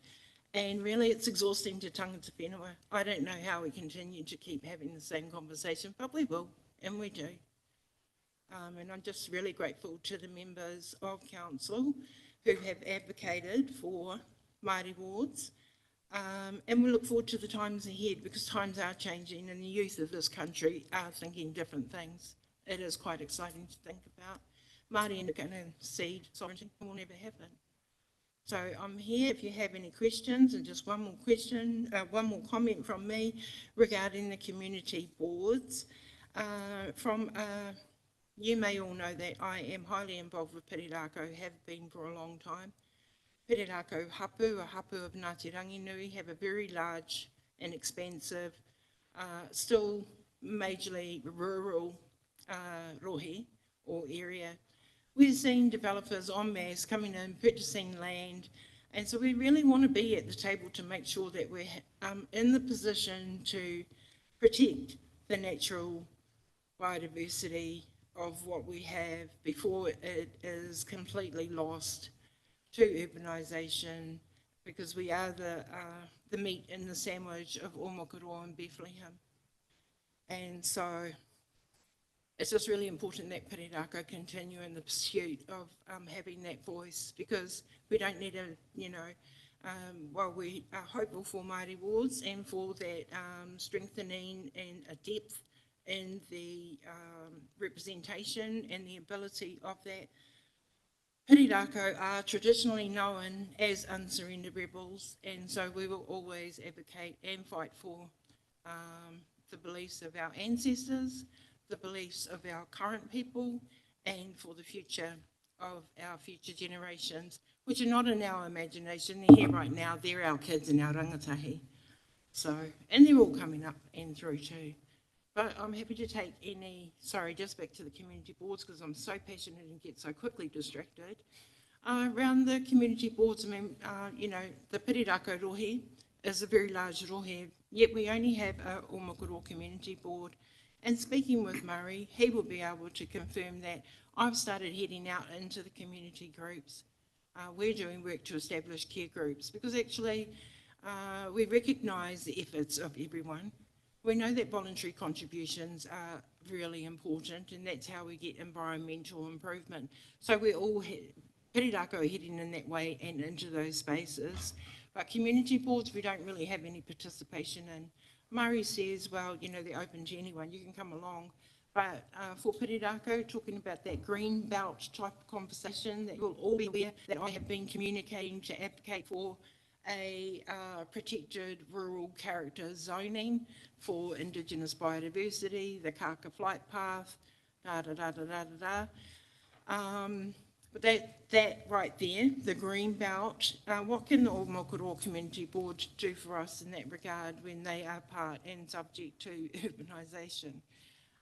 And we don't really have any other community board. Our best communication effort and our best way to achieve our efforts is to continue in the strong development of our relationships with the elected members sitting at these tables and with the amazing staff at Western Bay. I've learned to talk really fast because you've got to say a lot in a few minutes. Thank you, everyone. Okay, Julie, I think we've been in the corner over there, but if there are any questions for Julie, that would be useful. Go on. Julie, that was very eloquent, thanks. And just in regard to, we've had some questions raised about whether a Māori ward councillor would be a bit parochial rather than advocating for the whole district. You know, considering that we all take an oath to represent the whole district. Have you got any views on that that sort of commentary that we're hearing? I do. Thank you. And thank you so much for your contribution to saying yes to the Māori wards. I saw that and it made me feel very emotional, so thank you very much. So just one more quick tip because I got a bit distracted on that question. Okay, Māori wards, and do we care about the whole community? Well, actually we do, because I don't believe that iwi Māori want anything different to the care of our local environments, to the treatment of people. Everybody talks about equal rights and all of those things. What about the rights of Māori? You know, we come to the table and we don't behave, many of us do not behave in a negative way that is counter or oppositional to community needs or ethics. Actually, like I just said, I've started brokering into community relationships because we need that kōtahitanga. We need that sense of we all belong. And we, as Pirirako, because I can't speak for any other iwi Māori, we are a people that wants to be amongst others, that wants to encourage and enhance. And so when I talk about Māori wards have a particular opportunity to represent perhaps the marae communities, it's more so because they have those direct relationships. They understand the negative effects of what goes on around and how they're not. We're not building flash houses. We're building, you know, things that don't need, resource consent. Two things, because the whole planning regime is just a bit beyond the comprehension of many of our people. And the other thing is cost. And then with our Māori freehold land, we've got multiple landowners that can't always agree, because the thing about trusts is often that there is no trust. So I think that's something that we all need to understand better, is that we need to learn to trust one another. And when Māori wards are coming to the table, they're advocating for improved Māori outcomes that will benefit everyone.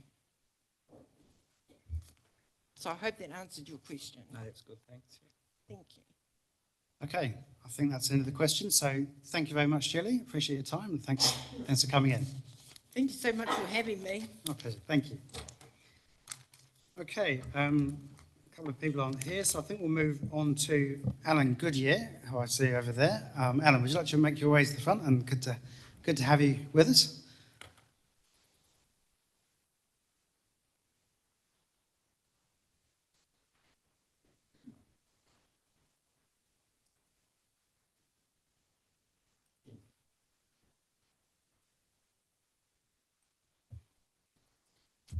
Your Worship, councillors, ladies and gentlemen, kia ora. In the 90s, I had 6 very active and satisfying years as a Katikati ward councillor. And for example, we made good progress with water supply and sewerage. But there are not many votes in sewerage. And in 1998, I was not re-elected. I was disappointed, but my wife was delighted. Since then, I have enjoyed 26 relaxed years of life after council. What has brought me out of local body retirement? This leaflet, which we all got, was in my mail 2 weeks ago, and when I read it, I realised that council was in trouble. So I wrote the submission that you have before you, and went to the meeting in Katikati last Wednesday and came here today. As mentioned in my submission, this hearing should be occurring at least 2 weeks after people received their rates demands. Has this been deliberate to reduce discussion of the proposals? Whoever wrote that reducing the Katikati Community Board would better align with communities of interest must be ignorant of Katikati. Is this a reflection of the fact that the district is administered here outside the district, with most of the staff living outside the district? I will not repeat what others have told you of how the residents of the entire ward look to Katikati as their great little town and participate in its wide range of activities. If council had secured a Katikati bypass, it could have become one of the destination attractions of New Zealand. I feel that the proposal to reduce the size and importance of community boards may be due to a feeling here at Parks Corner that they are a nuisance, difficult to deal with, and not serving any useful purpose. That, I believe, is quite wrong, and I believe that Parks Corner should delegate much more, especially to the Katikati and Tipuki boards. It is the boards that represents the essence of the district, not this office here in Tauranga City. The current disparities in rates are unsustainable. Friends in Tauranga with a house with a CV of $880,000 pay $365 less rates than I pay for my Ongari house with a CV of $690,000. If my house was in Tauranga, I would pay $820 less than I do now, $2,947 rather than $3,767. These rates disparities are one reason why I think that local government restructuring is long overdue here in the Bay of Plenty. A Bay of Plenty unitary council would be my choice, centred here in Tauranga and combining 5 or 6 administrations. If the Auckland precedent was followed, there could be a Katikati local board, probably combined with Waihi Beach. Thank you. I'd be happy to take any questions. Thank you, Alan. Quite a radical idea there, but appreciate your time. Are there any questions for Alan? Margaret. Mr Goodyear, were you on council when in fact NZTA was encouraged by 2 people from Katikati to not put in the bypass? I don't know which year it was, but there were 2 people, but the vast majority of people were keen on having it. And I'm not quite sure why NZTA took the word of 2 people over the community. Any other questions? Rodney. So I've asked this to other people on the community board boundaries as well. People seem to take it as a binary question, right? The proposed boundaries or the current boundaries. Is there a better way, somewhere perhaps in between or whatever? You know, is there a way we could look at what are the best boundaries for the Katikati Community Board rather than what they are currently or what's in the proposal? Well, the Katikati community area of interest is really geographical in many ways. It's between the the hills, the Kaimais, and the harbour at the north end round about Brisbane Lane. It comes, the hills and the harbour come together, so that's a logical a northern boundary. The southern boundary, I think, is on transport. It's halfway to Tauranga, so it's usually some creek roundabout Pahoja, and you have adjusted it so that the Pahoja people are now in the Kaimai ward, and I was with a Pahoja resident this morning, and he seemed quite aggrieved that he'd been pushed out of Katikati. That's interesting, because 6 years ago it was put into Katikati and they were aggrieved they got moved away from Kaimai, so. It makes sense. The present ward and community board area makes good sense.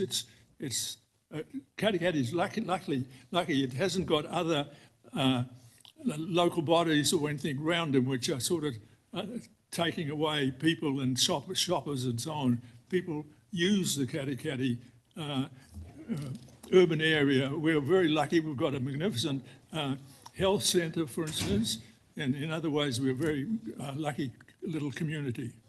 Okay? Alan, I did want to clarify one point. In your talk now, you talked about the BOP Unitary Authority, but also a Katikati local board. And in your written submission, you talked about ward boards are unproven and are not an effective substitute for community boards. Could you perhaps clarify where your thinking is on a ward board or a Katikati local board, or what's your thinking there? I think it depends on what functions they have, what's delegated to them by the authority, and perhaps it's more than in Auckland. I think for instance, the Franklin Community Board, which is large, extends from the right across the isthmus, and it combines Waiuku, Pukekohe, and the Hunua Ranges. I think it's only got one councillor, but then it's got quite a reasonable number of 8 or 10 board members in it. I think it's something that's would have to be worked out. Thank you, Alan. Grant, you had a question. Alan, thanks for your submission. You've sort of answered it in the last Rodney's question, but we've heard from previous submitter that rural people are only interested in the roads or the state of their roads or fixing their roads, but your submission is very much of a more expansive nature of what rural people want from their community or their town centre. Have you got any more comments about that? I know you have said quite a lot in your written submission on that point, but... Well, rural people have always been very interested in the roads. When I was on council, Councillor Weld was chairman of the roading committee, and he was certainly pushing the interests of the rural people. But he was more interested in getting the road sealed. There's really no discussion about how much they use the roads to get to the town, to get their produce to the pack house, and so on and so on. I think that rural people, rural people use a lot of mileage going back and forth from their place to Katikati, because Katikati serves them in so many different ways. The schools look after their kids and all the rest of it. I'm not sure that answers your question. Okay, I've got Alan and then Margaret, and I think we'll wrap that up after that. Can I take it from just what you've said about the Pukekohe, etc. area? You feel that the Auckland Super City idea of local boards is something well worth looking at, as opposed to community boards as we have here. Well, we don't have that ability to have them, or certainly not at this stage, but is that what you see as being beneficial? I think it's a question of words, Alan. I'm not sure whether there's something written in letters of gold about what a community board is and what a local board is. It's how they are used by the community, but I don't like the idea of the Auckland City Council not having some other tier under it for local representation. I think that's very important. Yeah, I Yes, think thank they're you. both in, I was going to say they're both defined in legislation, the community boards and Auckland local boards. But Alan, did you want to carry on with your... Local boards have a lot more authority and so on, so they have quite a structure. They are able to spend money and do lots of things that community boards can't. But thank you. I think it depends on how much you delegate to community boards. There was the guy who was a conductor at the table on community boards in Katikati. He's a fairly wise guy who knows a lot about New Zealand. He said across the spectrum of what community boards do, what they're delegated, Western Bay is very close to the bottom. Other councils delegate much more to their community boards, I think. Margaret. Great, thank you. Okay, well, I think we'll wrap that up there. So thank you again for coming in, Alan. Appreciate your time and good to see you again. Pleasure, pleasure. Thank you. Thank you. So next up, I think Shannon's here. No, so I've got Warren Yardley. Would you like to come up?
Your Worship, Councillors, my name is Warren Yardley and I'm representing here the Ongaree Point Ratepayers Association.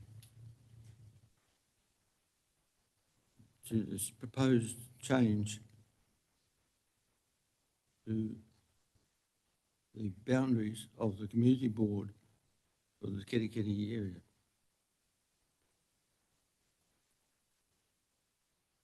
Council writes in the proposed document that the changes have to be fair and effective. No change apparently has occurred in the ward since the last review in 2018. So the way we look at it, there must be something calamitous about to happen or have happened for such a drastic change in the boundaries from being located in the whole ward down to a small area around Kerikeri, including Kerikeri Township. This reminds me of back in the 1960s when in the rural areas, or lots of rural areas, there was boroughs around towns and county councils in the rural area. And it was thought by the people at the time that this was a bit silly because they were interconnected. And so we got districts. That's, as I understand it, how they came about. Why, in the document, I've sorted out why the change. I suggested that it gives focus, they want focus to the urban area. In other words, they're not looking at the areas like Ongaree Point, Tanners Point, Athenry, which are major links to the Katikati area, urban area.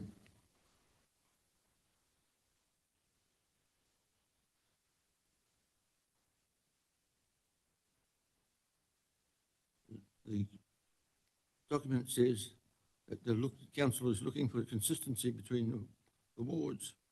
Now, I haven't looked at what the other wards are, but I read that some of the wards have the community boundaries are just around the central focus, and the rural areas aren't included in this community boards. But my argument is why be the same with every ward? A ward should, I think, represent the area that it covers.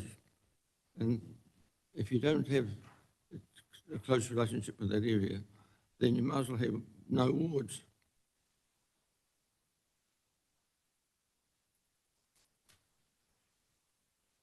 You need basically a compelling reason, as I said, since the last review was in 2018, you need a compelling reason to change to what you proposed there, and I don't find a compelling reason anywhere there.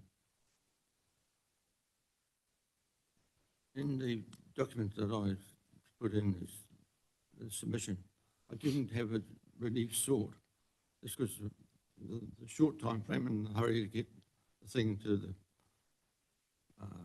council office in Katikati, the library, before 5 o'clock deadline. But the relief resort is reasonably obvious from the context of the proposal. And that is to leave it alone, leave the boundary alone, leave the community board, the Katikati Community Board with the boundaries it has at present. Status quo should, and we are our feeling, should remain. We have found the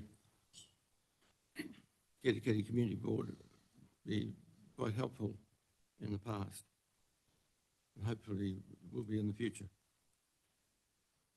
That's my submission, or the submission of the Ongare Point Ratepayers Association.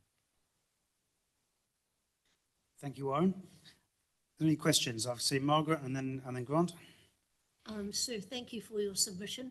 I accept that you don't want the boundary to change because you see the urban and the rural as one people. But tell me, as chairman of your Ratepayers Association, do you get the support from council that you need? Yes, but we do get the support. When we get a significant issue, like a few years ago now, there was a wastewater issue. Then the Ongare Point Ratepayers got into gear and I think performed for the benefit of the community.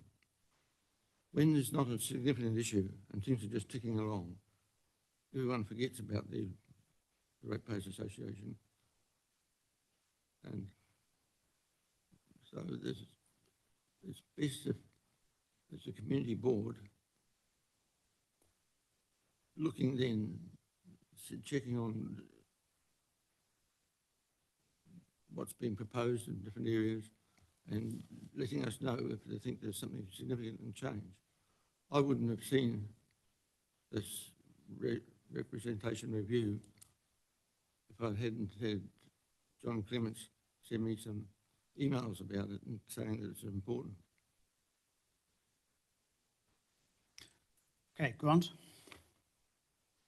Warren, I just really want to understand, well, I mean, geographically, Ongare Point is not that close to Katikati, really, is it? I mean, how far away are you from the Katikati town centre? Yeah, enough, 10 kilometres. 10 kilometres, yeah. But you feel still obviously a close connection to the town.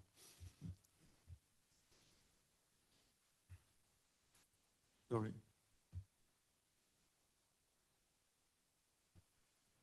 Yeah, based on your submission, obviously you feel that that's not an insurmountable distance, and you definitely identify with that as your community of interest. Yes, I certainly do, or we certainly do. And I'm pretty sure the likes of Tanners Point and Gowrie Point, and perhaps Athenry, all feel the same. We're certainly centred on Kerikeri.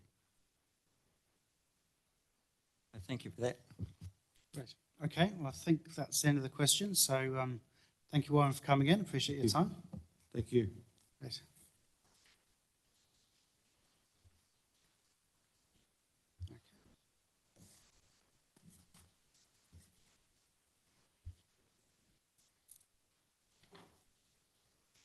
So next up we have Michael Jones, who will come up and talk to us.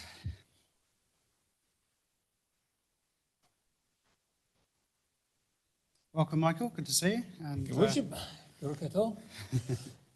It's always good to be here.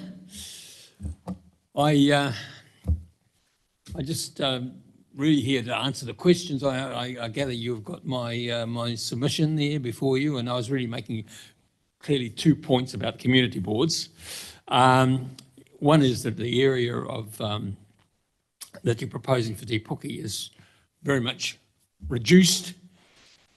And as I read the map, it even excludes Mataweka or whatever. So you're saying it's an urban area. Well, that's ridiculous.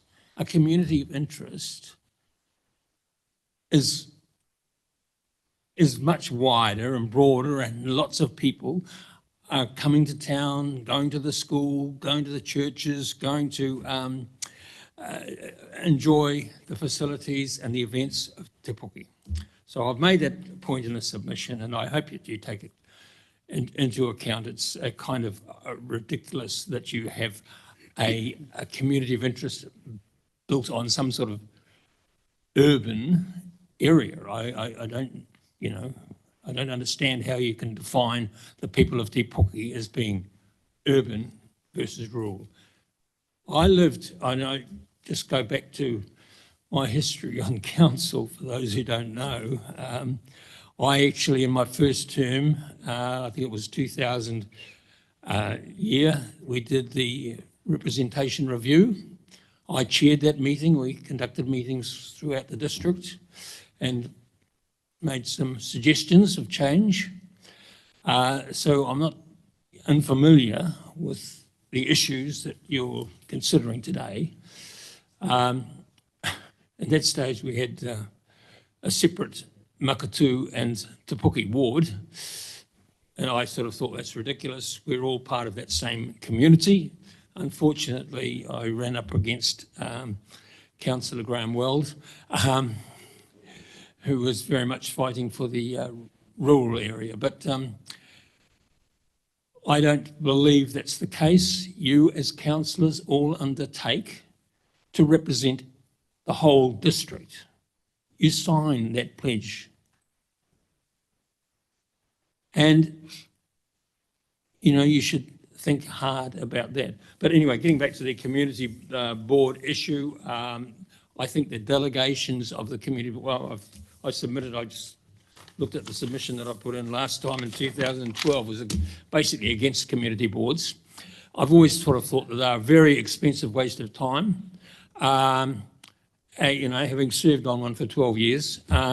So as they are set up, that's not to say that they can't be further delegations, and I support what Alan was saying just a minute ago, that really we need to think too many of our issues that affect our community are controlled by the council and council staff, very few that can be influenced by the community board under a very restricted agenda practice. Anyway, that's my say.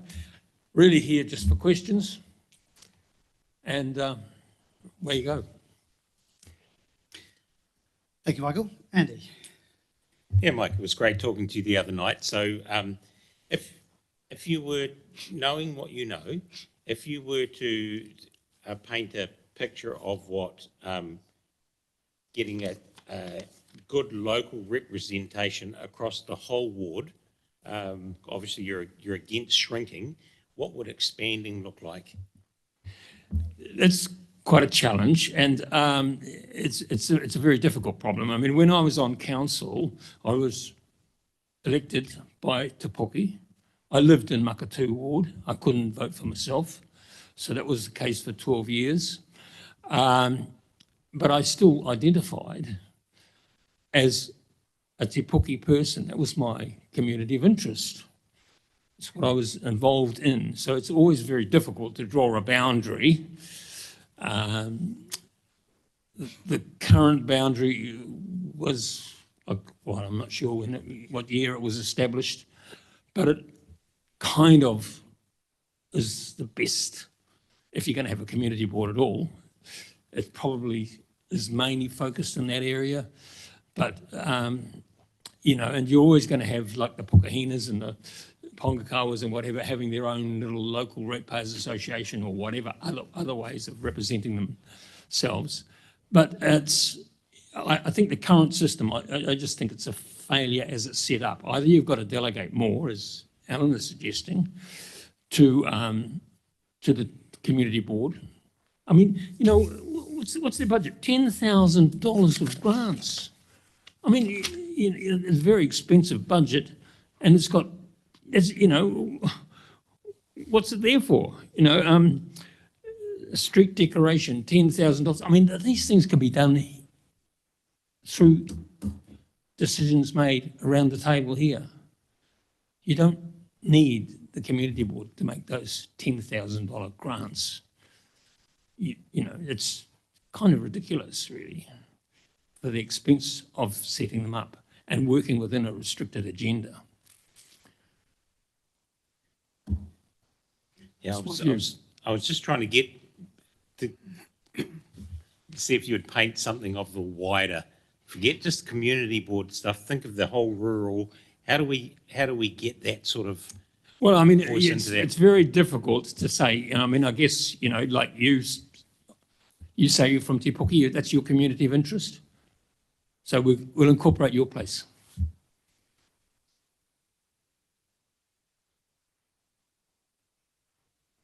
I live at Pongakawa. So that's what I'm saying. I know that. So, okay. No fresh ideas from there. Thank you.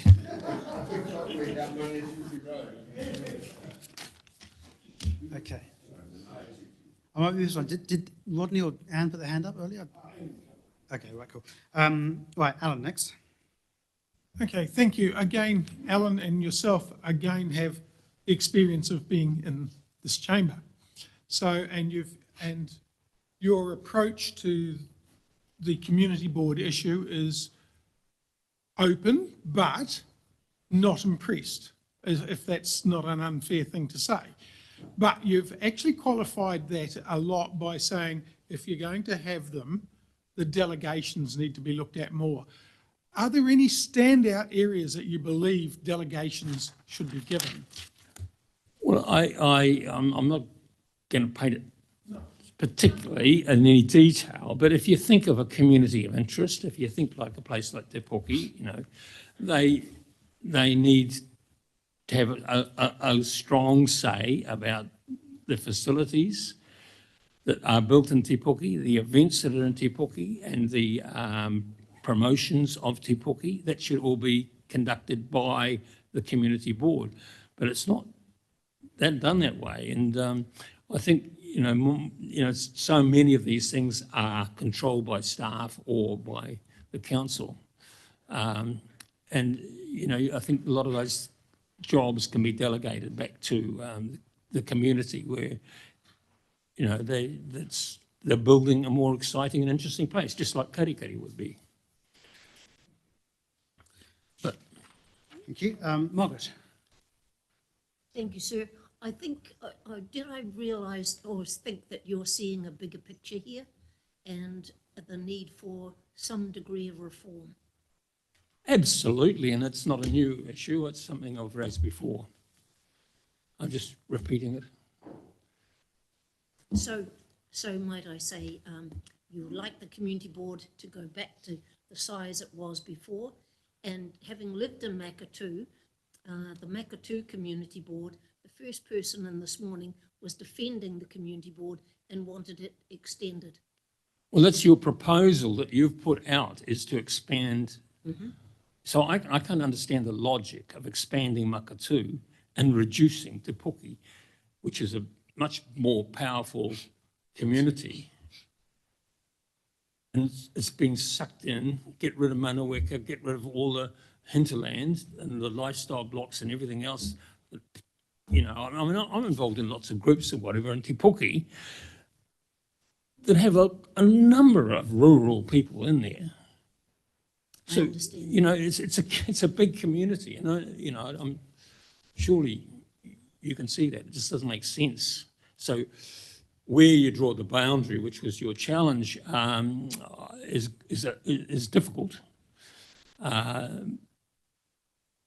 You know, and what the delegations are have to be rethought. I just think the whole thing about community boards needs to be thought through instead of saying, "Oh, that's a bit hard. We'll forget about that." I think that's a challenge that this council needs to address. You must face. Thank you, sir. Grant. Mike, I think it's worth asking you a few questions because you've got that unique knowledge of being a former community board member and councillor, long-term councillor. I think you were on the community board when I first got elected. I just delegated back as a councillor. Yeah. So you talked about Graham World and the division, I think, of rural and urban councillors in the Makatū Te Puke ward. And so just exploring Andy's question a bit more, you know, one of the, in the initial proposal, there was talk about ward committees had been considered. And, you know, do you think a ward committee across the Makatū Te Puke ward, especially because we've got so many unrepresented residents apart from the councillors, how that could work with specific delegations to the different communities, or did the rural-urban divide under Graham World's rule, did that work, or was there limitations with that, do you think? Oh, I think there's going to be challenges, whatever, but I think that, you know, the idea of how, I mean, it's a more recent thing to have the forums, and I'm all for that because it brings in the big decision makers, you know, of the community to engage in whatever is the current issue without having the formal agendas that we set up for a community board. But look, I don't have a wand to come up with a real answer, but I think those sorts of ways of representing a community, you know, where you actually get the big decision makers involved and not elected representatives as they are. I just pointed out that the Waitangi community is also currently within the Te Puke community board boundary, not just Manaweka. Well, they not under the new proposal that you've approved. They'll both be excluded, yeah. So, you know, Waitangi, yeah, and Manaweka, it doesn't make sense to me, sorry. Okay, well, I think that brings us to the end of the questions. Great to see you again, Michael, and thanks for your time. I appreciate your submission. Thank you. Thank you.